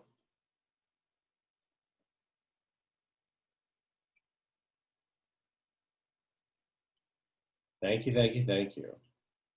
All right, well, go ahead and hit slide 2. Perfect. So at a planning meeting all the way back in August of 2019, your board developed 3 strategic goals that have continued to guide their work. They are, first, to enhance the value of membership in Sertoma. We know that while everyone joins Sertoma to do good in their communities, there's also some personal growth that comes along with it. So we always work to enhance the value of membership. The second is to enhance and develop programs to help clubs with your local work. And the third is to unite our clubs into a more cohesive overall Sertoma organization. Now, I'm proud to say that we've continued our work with all those goals in mind throughout the year. Through a lot of task force work and committee work over the past year, we've been able to accomplish a whole lot. First, we've developed a new process for voting for your regional directors that will expand the number of people who are able to vote. Your regional directors will be elected through the same ballot that you vote for national officers. I know both regions here are used to electing your regional director at this meeting. However, your elections will happen on the April ballot. We've also changed our club building procedure and requirements, and we've already been able to build a club, and we've got some more in process. We also have a new recognition program that's going to roll out in the coming weeks to recognize not only the work that you do at the national level, but your local service as well. And we've also made some bigger changes. The national membership classification, which allows people to join Sertoma at the national level, has already changed the complexion of our organization. Sertoma, we have over 9,000 life members whose clubs have disbanded or they've moved away from their club. They're still members, but the way our policies have read in the past, there was no mechanism for them to talk to us about what they're doing, or any way for us to let them know what we're doing. So this change immediately created a home for these members as national life members. We like to say that Joy presided over the largest single-day increase in Sertoma membership in history, because the moment that we pulled the trigger on this, we had 9,000 life members. We're now able to send them Sertoma publications, and we're able to let them know about clubs in their area that they may not even know about, and identify areas where there's a cluster of these folks and help them to start a new club. Our staff has also developed more than 50 new training modules for your club leadership to use. And most recently, our library has archived a presentation from a professional meeting planner designed specifically for our clubs. And so for some of the new projects that we're taking on this year, we've kept our strategic goals in mind. Most importantly, I'd like to talk about our COVID-19 club relief grants. We know your clubs are not realizing the same level of donations that you have in the past. So we freed up $250,000 to help. If your club's got a fundraiser for this year that's been canceled because of COVID-19, you're eligible to apply for this grant. We've talked about it a few times already today, and I'm thrilled. And you can learn more and apply the URL that you see right there on your screen. There's also something I'd like to talk about that we're working really hard at on the board level, and that's structure. While the pieces of Vision 2020 went into place last year, we know we're not done. We're continuing the conversation around specialists and also around the roles of directors. How do we define the roles of the board? What do they do? How do you define the roles of specialists? And where do those two roles overlap? These are the questions that we're asking, and we're looking really hard at where we're duplicating our efforts in some places, and sadly where some of the gaps are showing up. You got a survey earlier this week on just these topics. We want absolutely everyone's input to make the best decisions we can. And I'm leaving that survey open through the weekend. So if you did not get it, please let me know, and I will send one out manually to you. That's the overall large update for our national offices. I am happy to take questions here with Joy and excited to do so. So if you've got them, throw them in the chat and we'll get some discussion going. Thanks so much for everything that you do. I always say that our job here at the national level is to facilitate the work that you do. You all make us look good, and I appreciate all the work that you do. Thank you so much. And there is not a single open question, and I can't even believe that.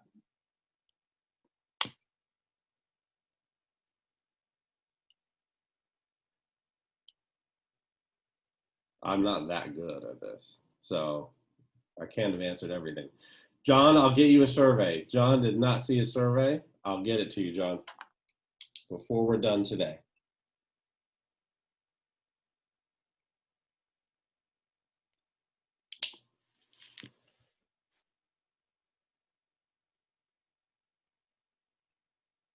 Mitzi got it. Mitzi got the survey. Laura, on it.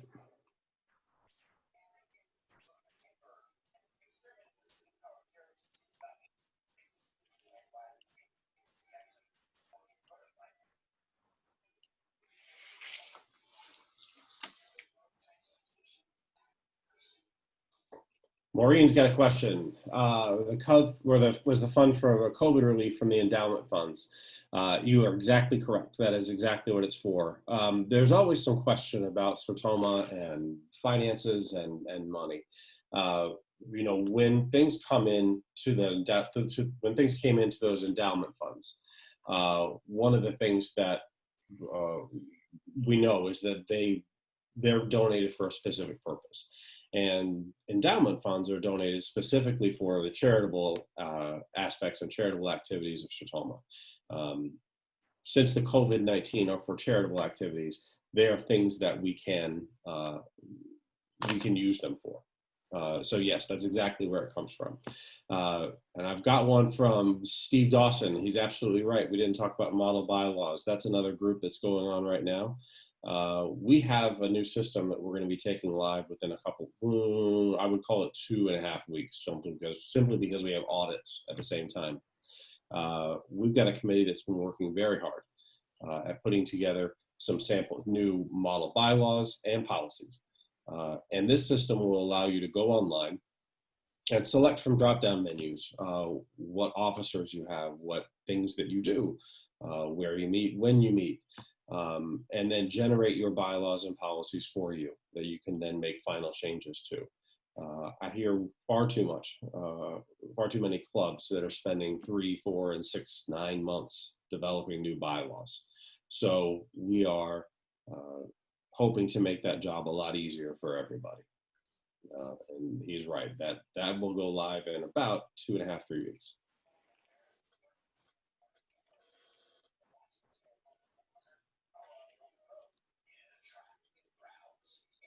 All right, so we do have Joy on audio too. So if you've got questions for Joy, please feel free.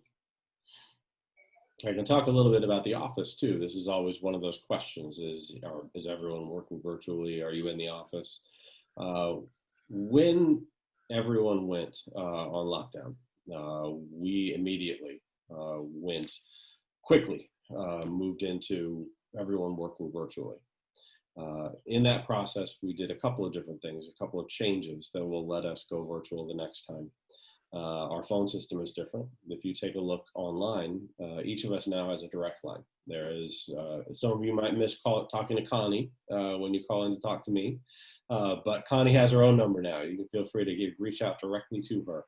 But if you need me, you can come to me. And the nice thing is that our phone system now, if it doesn't answer on my phone in a couple of rings, it goes directly to my cell phone. What that does is that allows us to, at any moment, start working virtually. And your staff is now in the office. Everyone's in the office 3 days and out 2 days. Don's got a question. Has the dues increase reduced the pressure on the national organization? Don, it's a good question. It really has.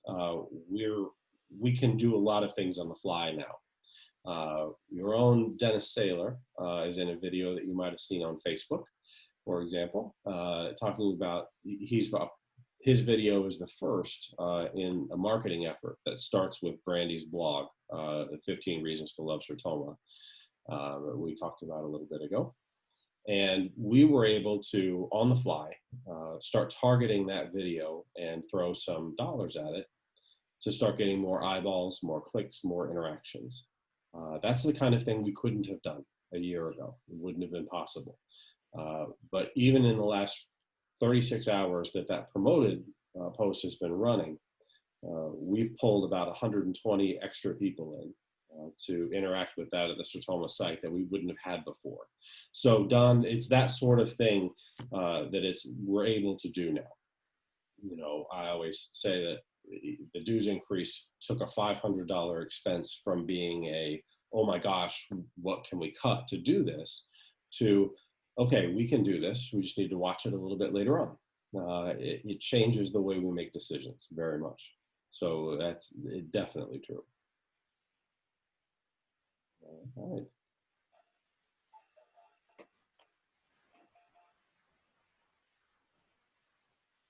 Oh, I didn't have a Q&A. Okay. John says, if you're ever in Kansas City, drop by and visit. Yes, please do. We love having Sertomas come in and drop in and visit. Carol, I'll have it. I'll get it out to you.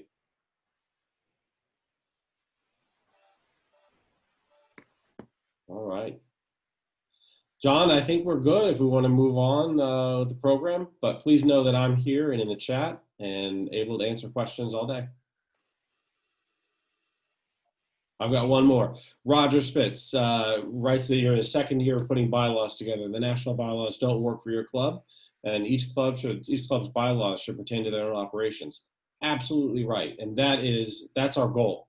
Frankly, with our bylaws generator that we're taking live, is to ensure that anything that comes out of that generator is not going to conflict with the national bylaws at all. So it's going to remove that hurdle immediately, Roger. You're exactly right.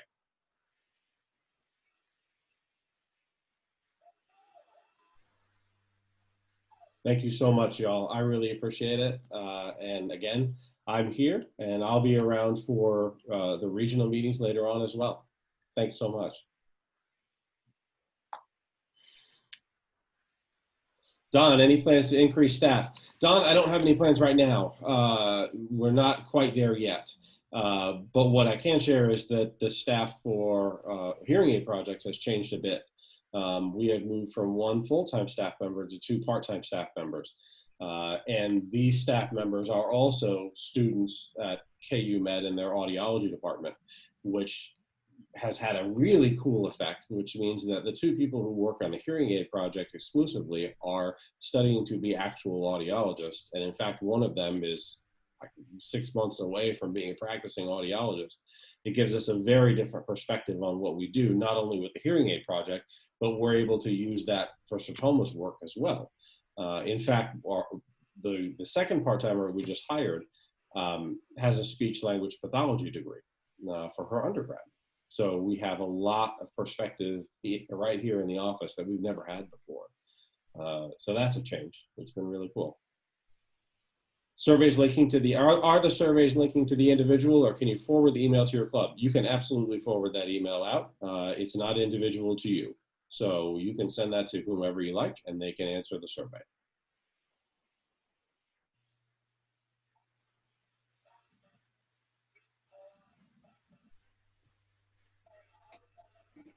Hey, there's Joy. Joy, do you want to say hi? Hello, everybody. I apologize for having technical difficulties. I'm glad to be with you anyway. Did you hear me? We do. We've got you. It's very weird to be the only 2 speaking. You don't get a lot of feedback, and so it's hard. Right.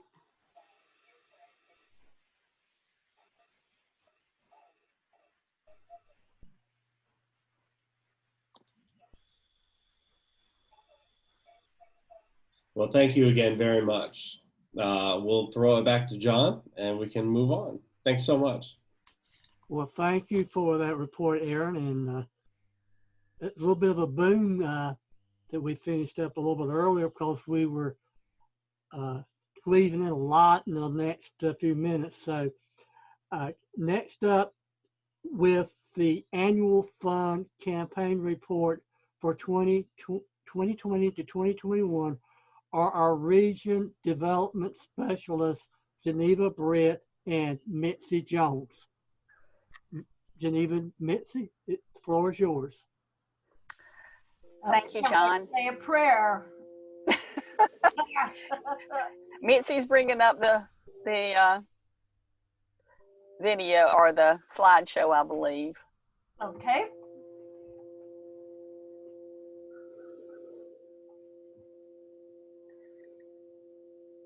Go ahead.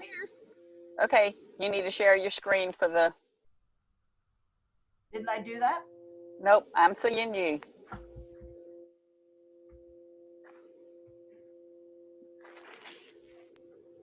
Mitzi, on the bottom, do you see share screen? Yeah, I thought I did that. No. Hold on. I think I have the presentation if you need an assist. Nope, I just hit shared screen. Okay. Would you like me to help?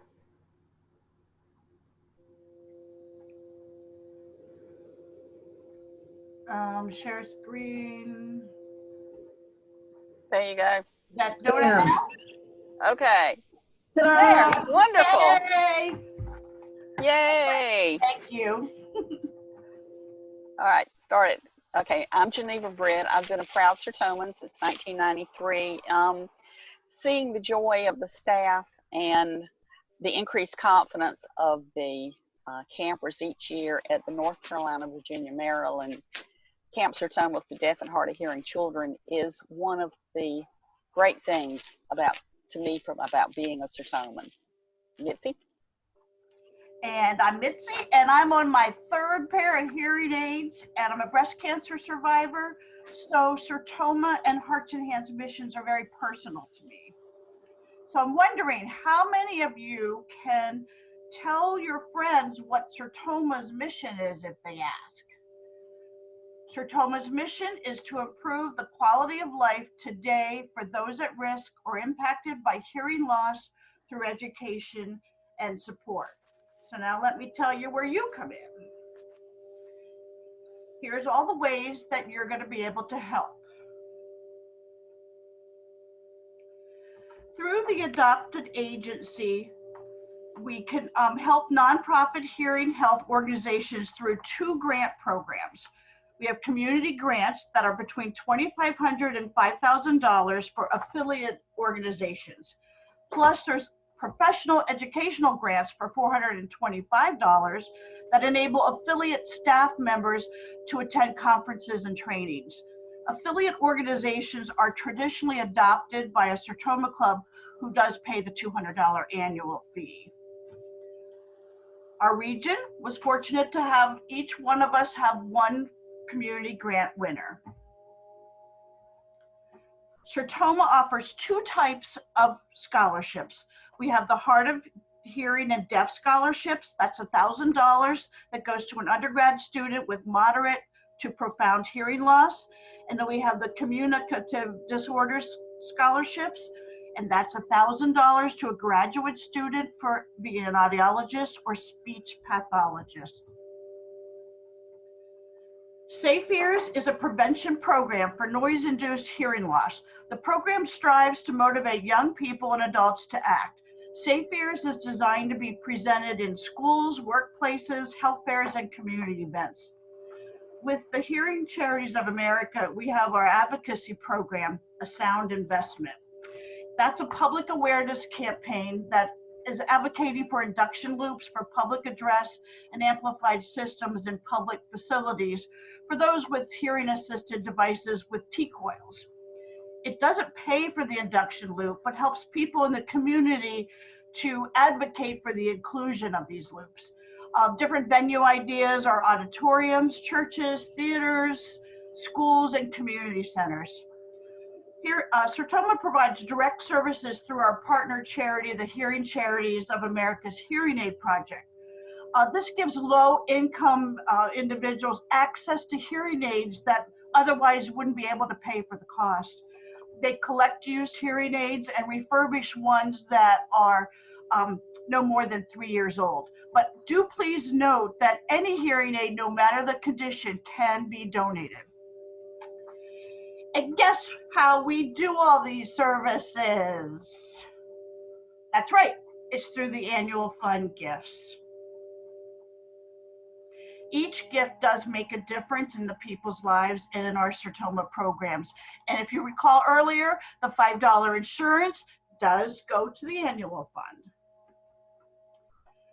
And this is Samuel with his Sertoma scholarship. He's a freshman at Emory University. Samuel had many challenges along the way. He was born with bilateral hearing loss. He had an abusive father and he had a struggling single mother. However, he still had a 4.0 GPA and he was a leader and awarded the Gold Medal Presidential Service Volunteer Award. He looks happy in this picture and you made that happen. Last year, our annual fund gave out 50 deaf and hard of hearing scholarships, 50 communicative disorder scholarships, and 19 community grants. You can help make the annual fund donation today by texting to 44-321. Allegheny, Canada would be ALLCANAF. And for Atlantic Coast, there was some issues earlier. Atlantic Coast texting would be ATLCOAF.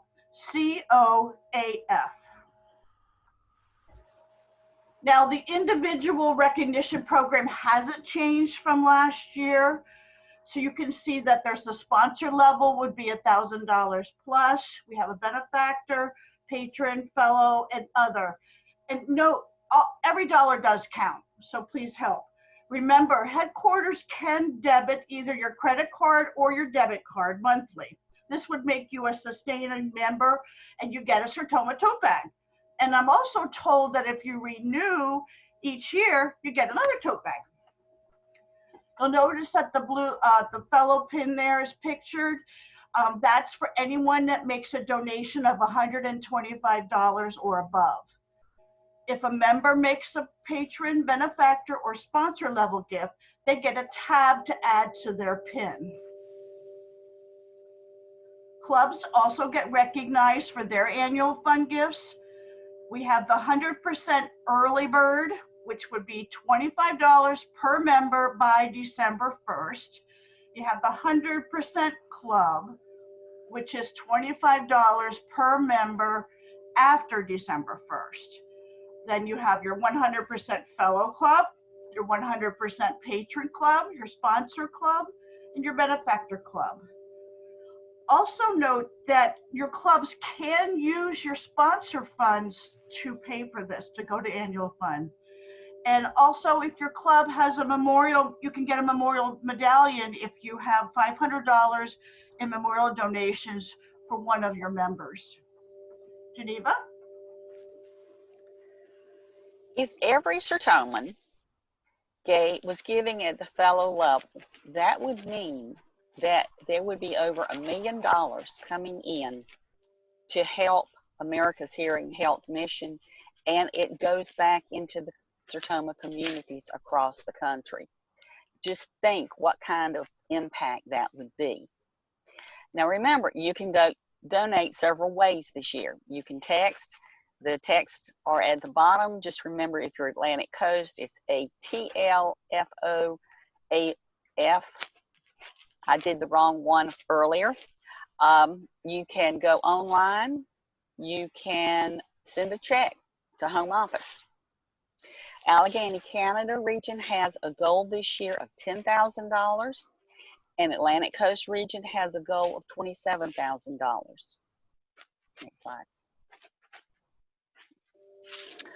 All right, you've already heard a little bit about the National Service Project. Last year, Sertoma Board realized that a lot of our clubs were not doing anything for May is Better Hearing and Speech Month. So they created a task force of Sertoma members to develop a low-cost project that clubs could use to participate in May is Better Hearing and Speech Month 2021. Sertoma, Hearing Charities of America, and Contacta Inc., a looping company, have partnered together to help Sertoma clubs around the country get low-cost, high-quality portable looping devices for hospitals, clinics, doctors' offices, pretty much any place you really want to put it. How this project works is from now until January 29th, Sertoma clubs can purchase portable info loops directly from Contacta at a discounted rate. The normal rate is somewhere between $325 and $500, just FYI. Clubs can take the funds from their portable info loops for their existing sponsorship funds, or they can hold a special fundraiser just for this project. This is what it looks like. In April, Contacta will ship each club the portable info loop they've ordered so that clubs can give them out in May is Better Hearing and Speech Month. The portable info loop are small desktop induction loops, great for one-on-one conversations. They're about the size of a 3-ring binder and have a rechargeable battery. Sertoma staff's worked hard to keep the cost of these portable info loops low. Clubs can purchase them for $300. Like I said, manufacturers is somewhere between $325 and $500.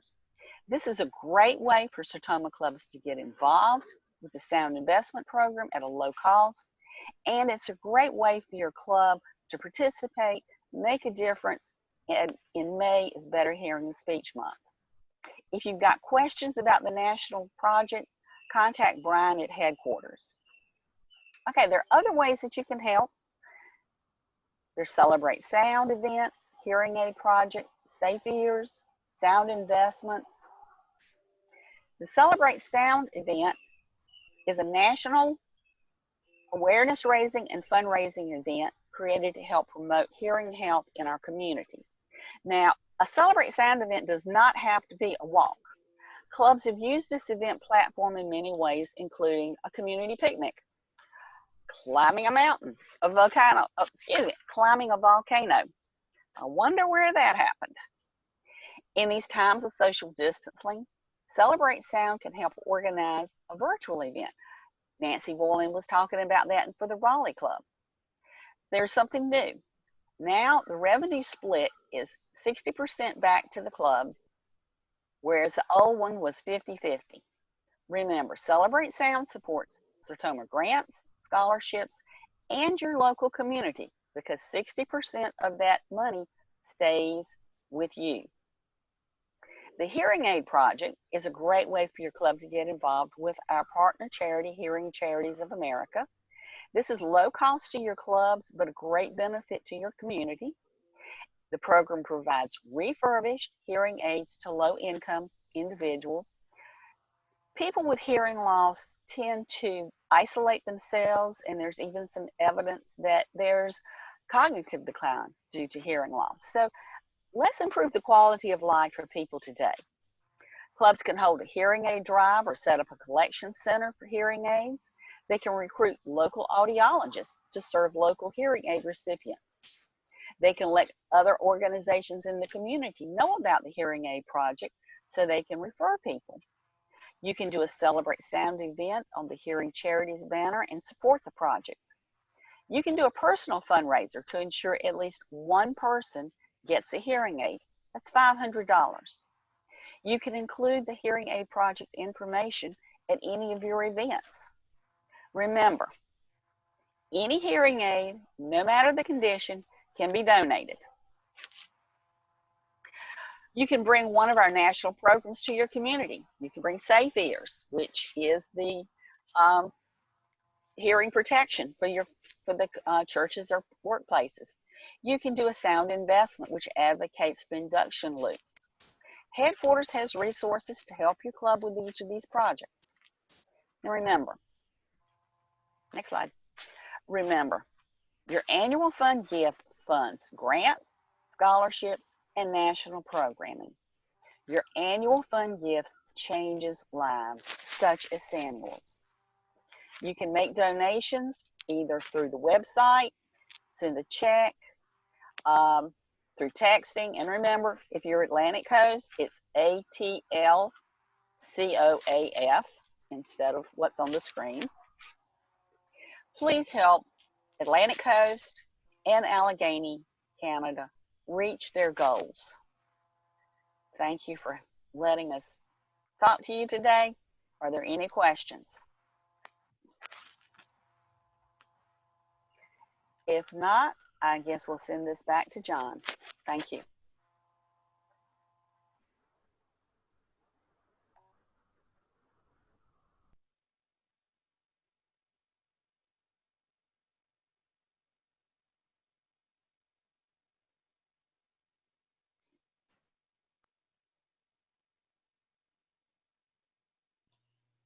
Okay, I got myself back online. Thank you for that very good report on the annual fund. And we're moving to the next part of our agenda. One thing I want to add about the annual fund, when you can also go online and make your donation, and you can ask to be billed for your donation. And you can ask also that it may be spread out over the course of the year.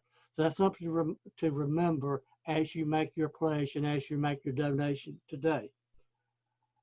Now, we're about to get adventuresome here. I am going to try to do a share screen. And let's see how this goes. Okay, I'm here giving the report for the Hearing Charities of America.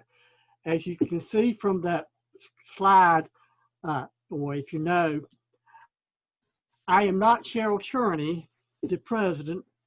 She cannot be with us today, but she did provide this PowerPoint presentation. John? Yes. We are unable to see your screen. Okay, what I do wrong? Okay. How do I... John, I can see you. You can see me, okay. I can see you, but not your screen. Okay, now let me try that again. The shared screen is different. Okay, now I want to share screen. And then pick what pick your PowerPoint. I picked the PowerPoint. You see that now? And then I think you have to click share, like a share button again. Okay, I must not be finding that.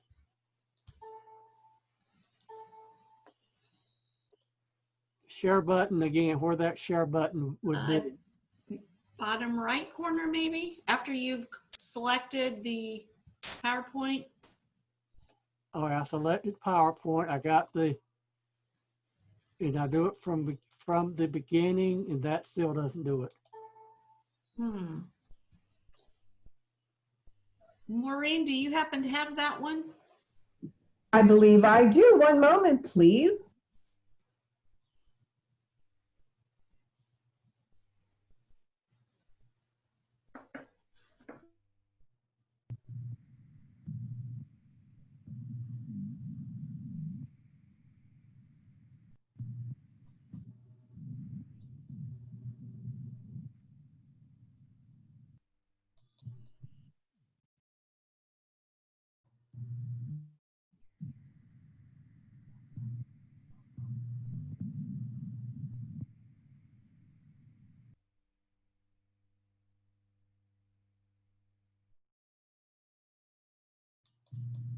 Seem to be on mute. I'm sorry. I think I found it. One moment, please, though. Okay. Let's see if I find. Let me try this. That's it. Does that show up now? That's it. Now you have to go to All right, then. from the beginning. Thank you. Okay. All right, let's get started then. Okay, as I said, this slideshow was presented by Cheryl Cherney, who is a past president of Sertoma.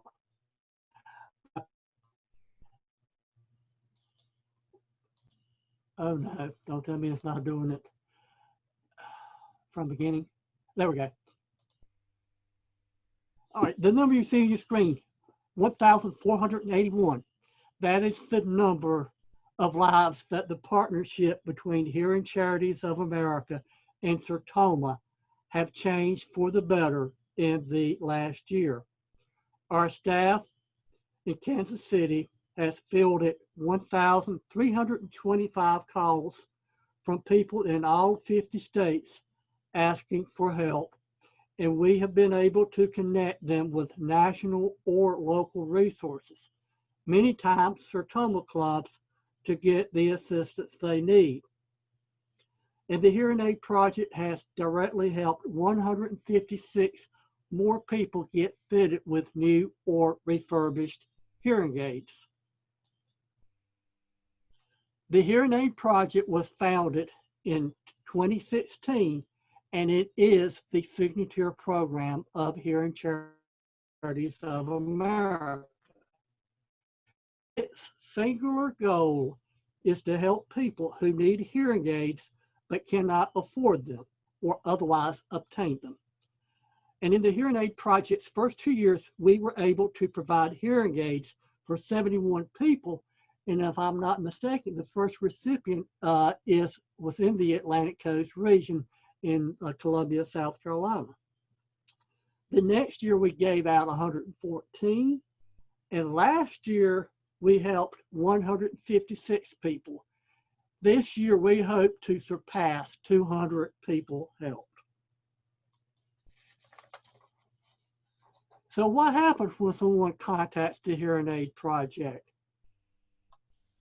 First, we help them navigate local resources, including any Sertoma clubs or sponsored clinics in their area that may provide hearing aids at no or low. The vast majority of the calls end there because we're able to connect people with local resources that can help. If they can't find help locally, they then apply through the Hearing Aid Project. And if they are approved, they are then connected to an audiologist that has contracted with the Hearing Aid Project to then fit the person with the donated hearing aids. What makes all of this possible? That logo you see on the screen is what makes it possible. It is Sertoma, members and clubs like yours. While Hearing Charities of America does receive outside donations and grants, about 28,000 last year, none of this would be possible without the help of Sertomans and Sertoma clubs, just like you around the country. We rely on you to collect the used hearing aids, as Geneva just mentioned, and build awareness for what we do, and yes, to help fundraise for the project. Sertomans founded Hearing Charities of America and continues to serve as its leadership. Cheryl Cherney is a Sertoman. She's a past president. I am a past president, and I serve on the board of directors of Hearing Charities of America. The board itself is composed of half members of Sertoma. You've heard much more about the service project, and I won't go into the detail, but say that the Hearing Charities of America is also partnering with Sertoma clubs in rolling out this program.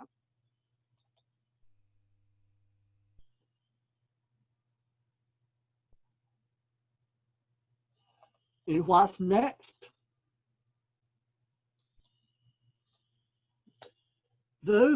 Here are some of the ways that we're partnering with. Those are some of the ways we're partnering with Sertoma. And after the recent strategic planning session that the board of HCOA held, we're looking for even more. And we know that many of your clubs have your own successful hearing aid projects, and some of them cover entire states. And we know that within our two regions, we have clubs that have thriving hearing aid programs where they donate hearing aids. And we know that sometimes we've been working at cross purposes, but we want to be sure that we are working together with any entity or organization that is providing hearing aids. So if your club operates a hearing aid program, let us know. And if someone from headquarters contacts you to find out about your program, help connect them with the right people in the club or the local agency. And we want to be sure that we're working together to help people around the country and that we are not competing in your area. Thank you for your time today.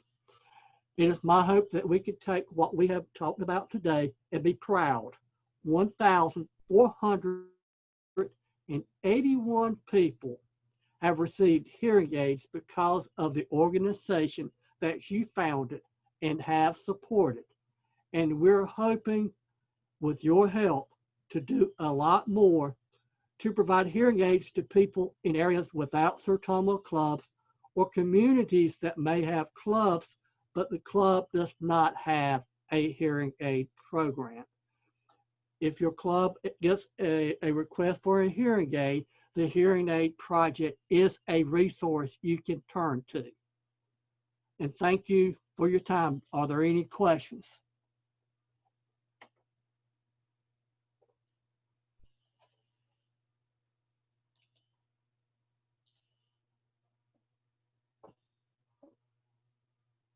Okay, I don't see any. So get back on schedule. Great things happen when clubs work together for a common cause. For 50 years in South Carolina and almost as much in North Carolina with the clubs in North Carolina, Virginia, Maryland, deaf and hard of hearing children have enjoyed summer camps. Speaking on behalf of the Camp Sertoma of South Carolina is Dale Tresh, chair of the South Carolina Camp Committee. Dale? Hi there. I'm trying to share my video, but it's saying the host won't let me. So if our host can help me out with that, that'd be great. Thanks. All right. Well, I'm going to dive in. I hope that this works.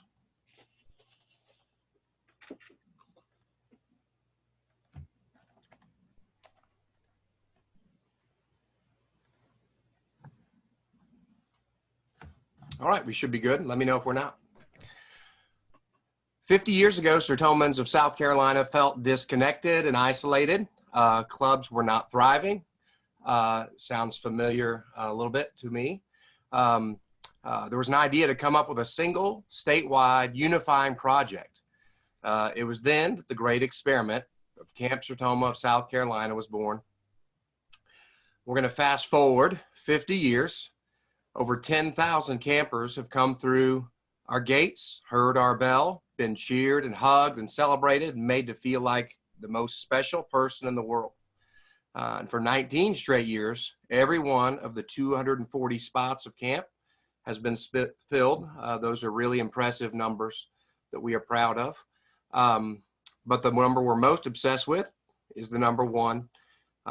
After 50 years of service, meetings, fundraisers, camper recruitment, paperwork, collaborations with Sertomans all over South Carolina, hugs, road trips, tears, happy ones mostly, sacrifice weekends, all of that for one child having 1 week at summer camp, over and over again, 10,000 times.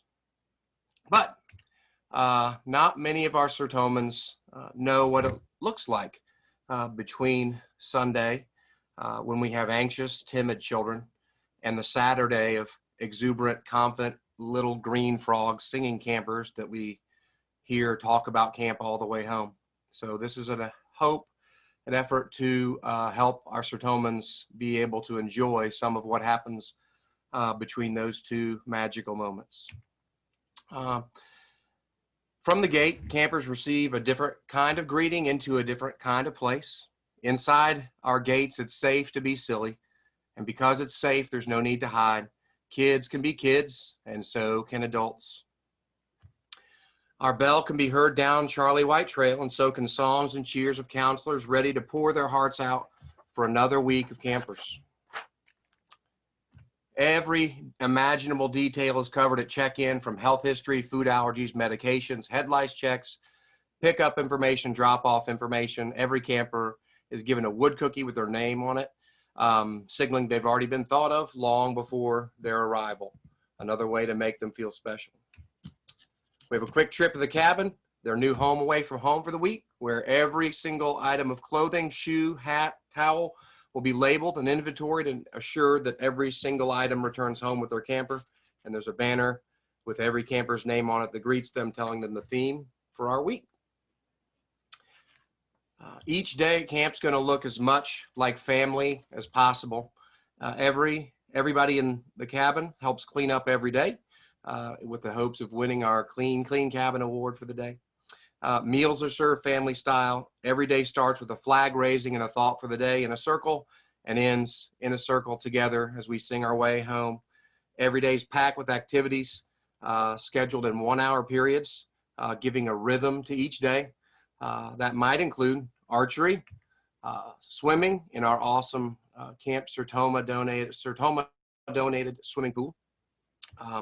There's play at our lake, sailing, thunderball, evening programs that include treasure hunts, capture the flag, pool parties, carnivals, and there's always time for the most important thing, relationships, as we share hearts with our campers and have them share with us.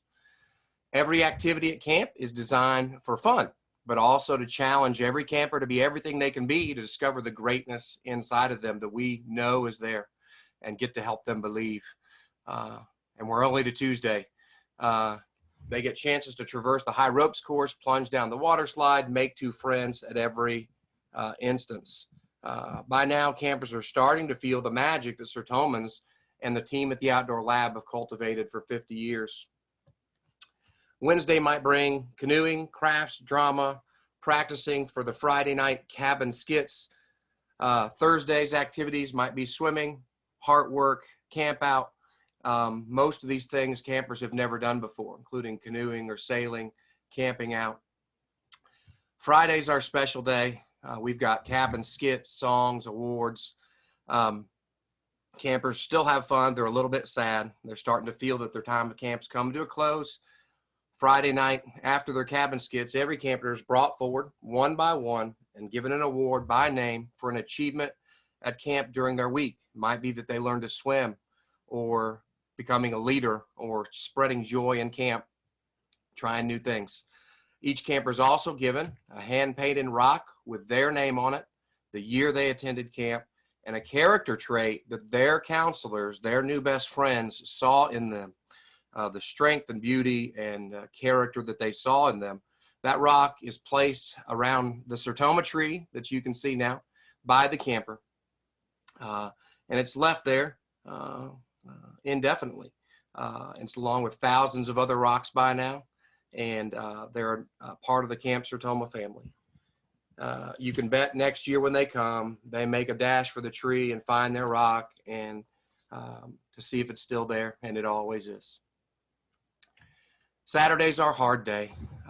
We have lots of tears, lots of hugs, lots of I love you signed from our campers and from our counselors. We have lots of laughs, but lots of promises to write letters and to come back next year. And when our last campers drive down the camp road, waving I love you out the back window, every counselor stands on the road, waving back, never looking away, never turning to the next activity, trying to hold back tears, but not succeeding, shouting, I'll see you next year, and I love you.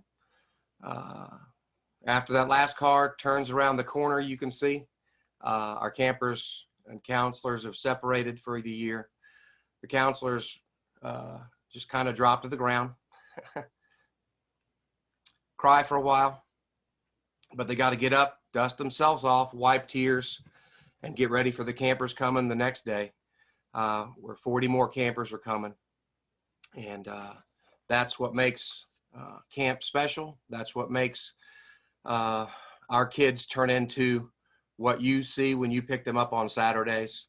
And my hope is that our Sertomans will get a chance to see more of that this next year, as we invite them to walk a mile with our campers at camp. And we're going to have opportunities for Sertomans to be there in between Sunday and Saturday to be a part of the magic that they help happen. If you are interested, you can check us out at our website that you'll see on the screen, our Facebook page. You can sign up for our monthly electronic newsletter, The Bell, by just emailing me at the address there. And we would love to talk more about camp. That's all I have for you. Thank you, Dale, for your report. Nancy, are you ready for the North Carolina report?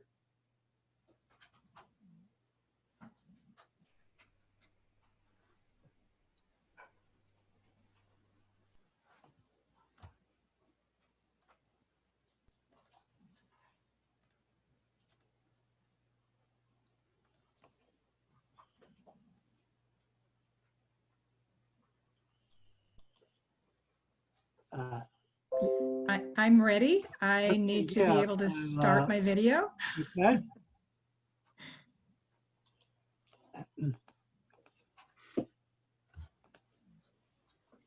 Okay, there we go.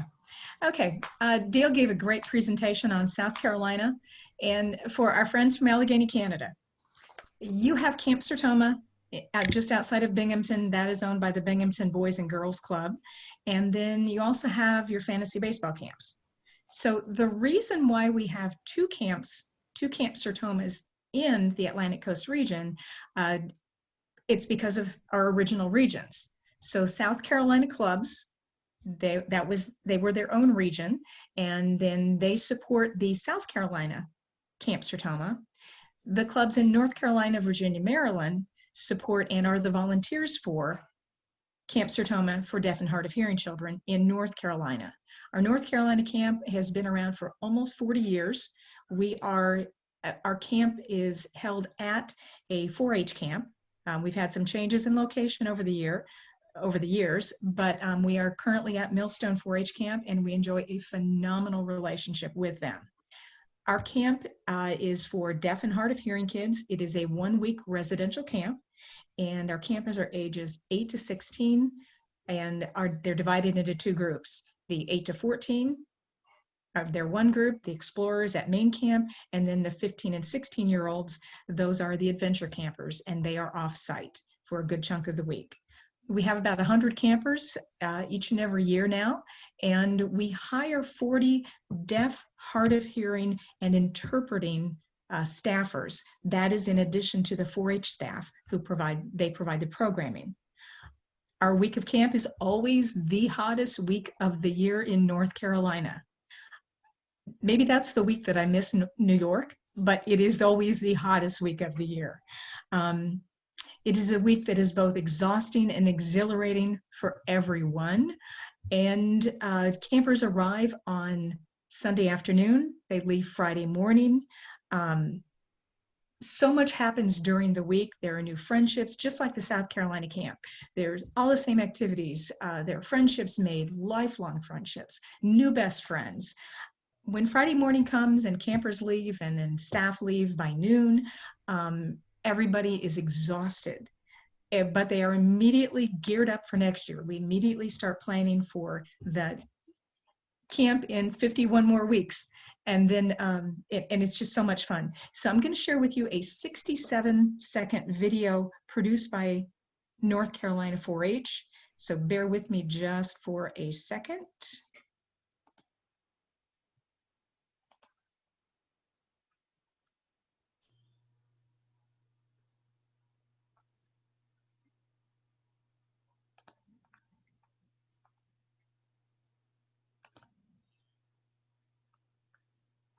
Everywhere we go,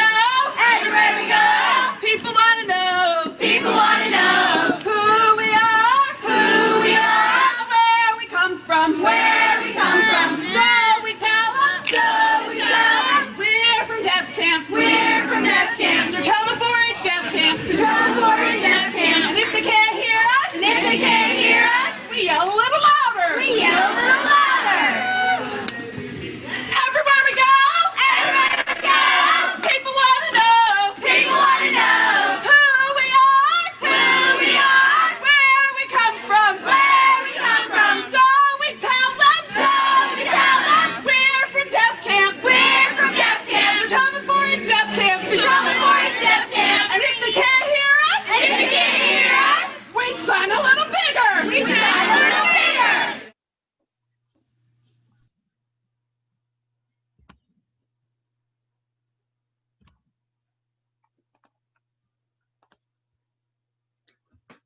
That is Camp Sertoma for children who are deaf and hard of hearing. So the greatest thing about our camp is you can see from the video, it is so amazingly diverse. We're talking diverse in every way possible. We're talking, it's not just skin color, it's nationality, it's countries that some of our campers come from. We have campers that come from Southeast Asia, we have Africa, we have Eastern Europe. These are kids who do live in this country, but some of them are adopted from other countries, but they come here, they come to our camp. Most of our campers do come from North Carolina, Virginia, Maryland to camp, but we have campers who come from as far away as Michigan, from Mississippi, from Florida, from Massachusetts. Yes, we welcome New York, Pennsylvania, and Ontario to come on down. But we have campers from all over with very different backgrounds. Some of the campers or some of the staff that you saw in the video, the last part of the video where they're singing the song they're actually outside of the dining hall, and it's probably lunchtime where they're singing. The 2 young ladies who are in the foreground, they're former campers. They became counselors in training and now are full-fledged counselors. We have kids who stay with us into adulthood. We have counselors who come to our camp and fall in love with the camp and come back year after year. Steph Gardner Walsh, she's the one who's leading the singing. She is our camp program coordinator, and Steph came to us several years ago as a student and was an interpreter. So she was a counselor, then became part of the leadership team. She ultimately finished her PhD, and she is an assistant professor of deaf education at Illinois State University. When she's traveling at conferences, she wears her Camp Sertoma t-shirt. And people see this and they say, "You're with that camp?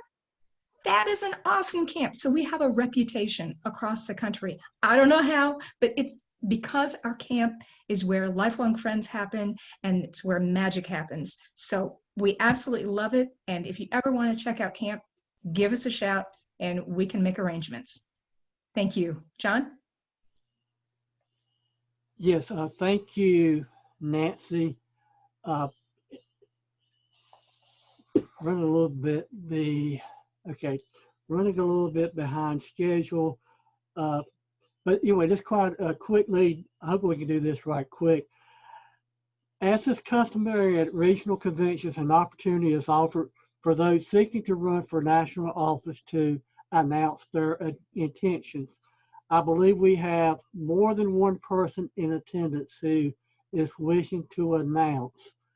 I guess in the interest of time, we'll use the chat window. If you are going to be a candidate for office, please put a message out to all panelists and attendees to indicate that you are a candidate for national office. Also, I assume there'll be time allowed during the region meetings if you would like to be a candidate for regional director for next year. Also, you will be given the opportunity to announce your candidacy. And now let's get back onto schedule. It is also a custom at regional meetings to take a few minutes to remember our Sertoma brothers and sisters who have left this earthen body, but not in spirit during the past year.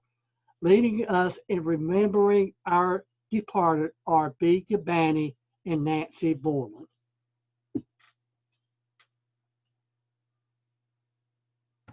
It's actually coming from me. One moment.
Well, I don't know about y'all, but I got a little bit emotional watching that video of seeing some of my friends that anyway, the people that have been coming to conventions for years. And I know we went toward the end of Sonny Powers. We really, really miss him. He was one of the victims who succumbed to COVID-19. So let's keep that, his family and all his friends and everybody in our thoughts and prayers. That concludes our joint meeting.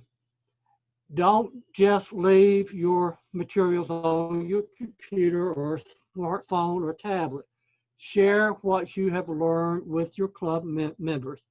Admittedly, this has been a condensed version of a convention, and we'd have much more training at a live event.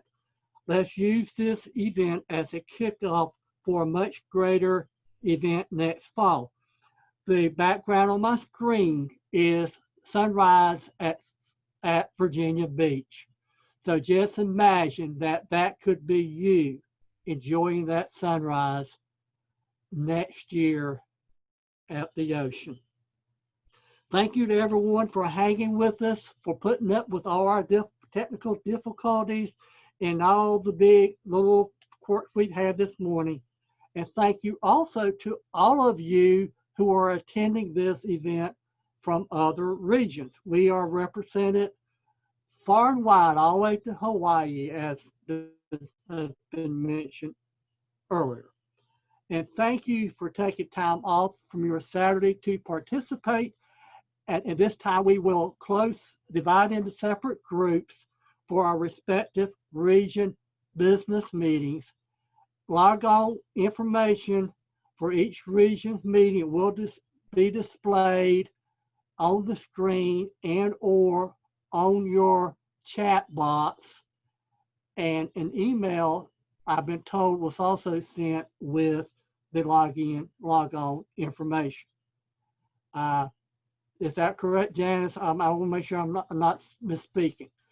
Give me just a second and I'll get those links posted. Okay, great. And thank you. Best wishes for a most successful year.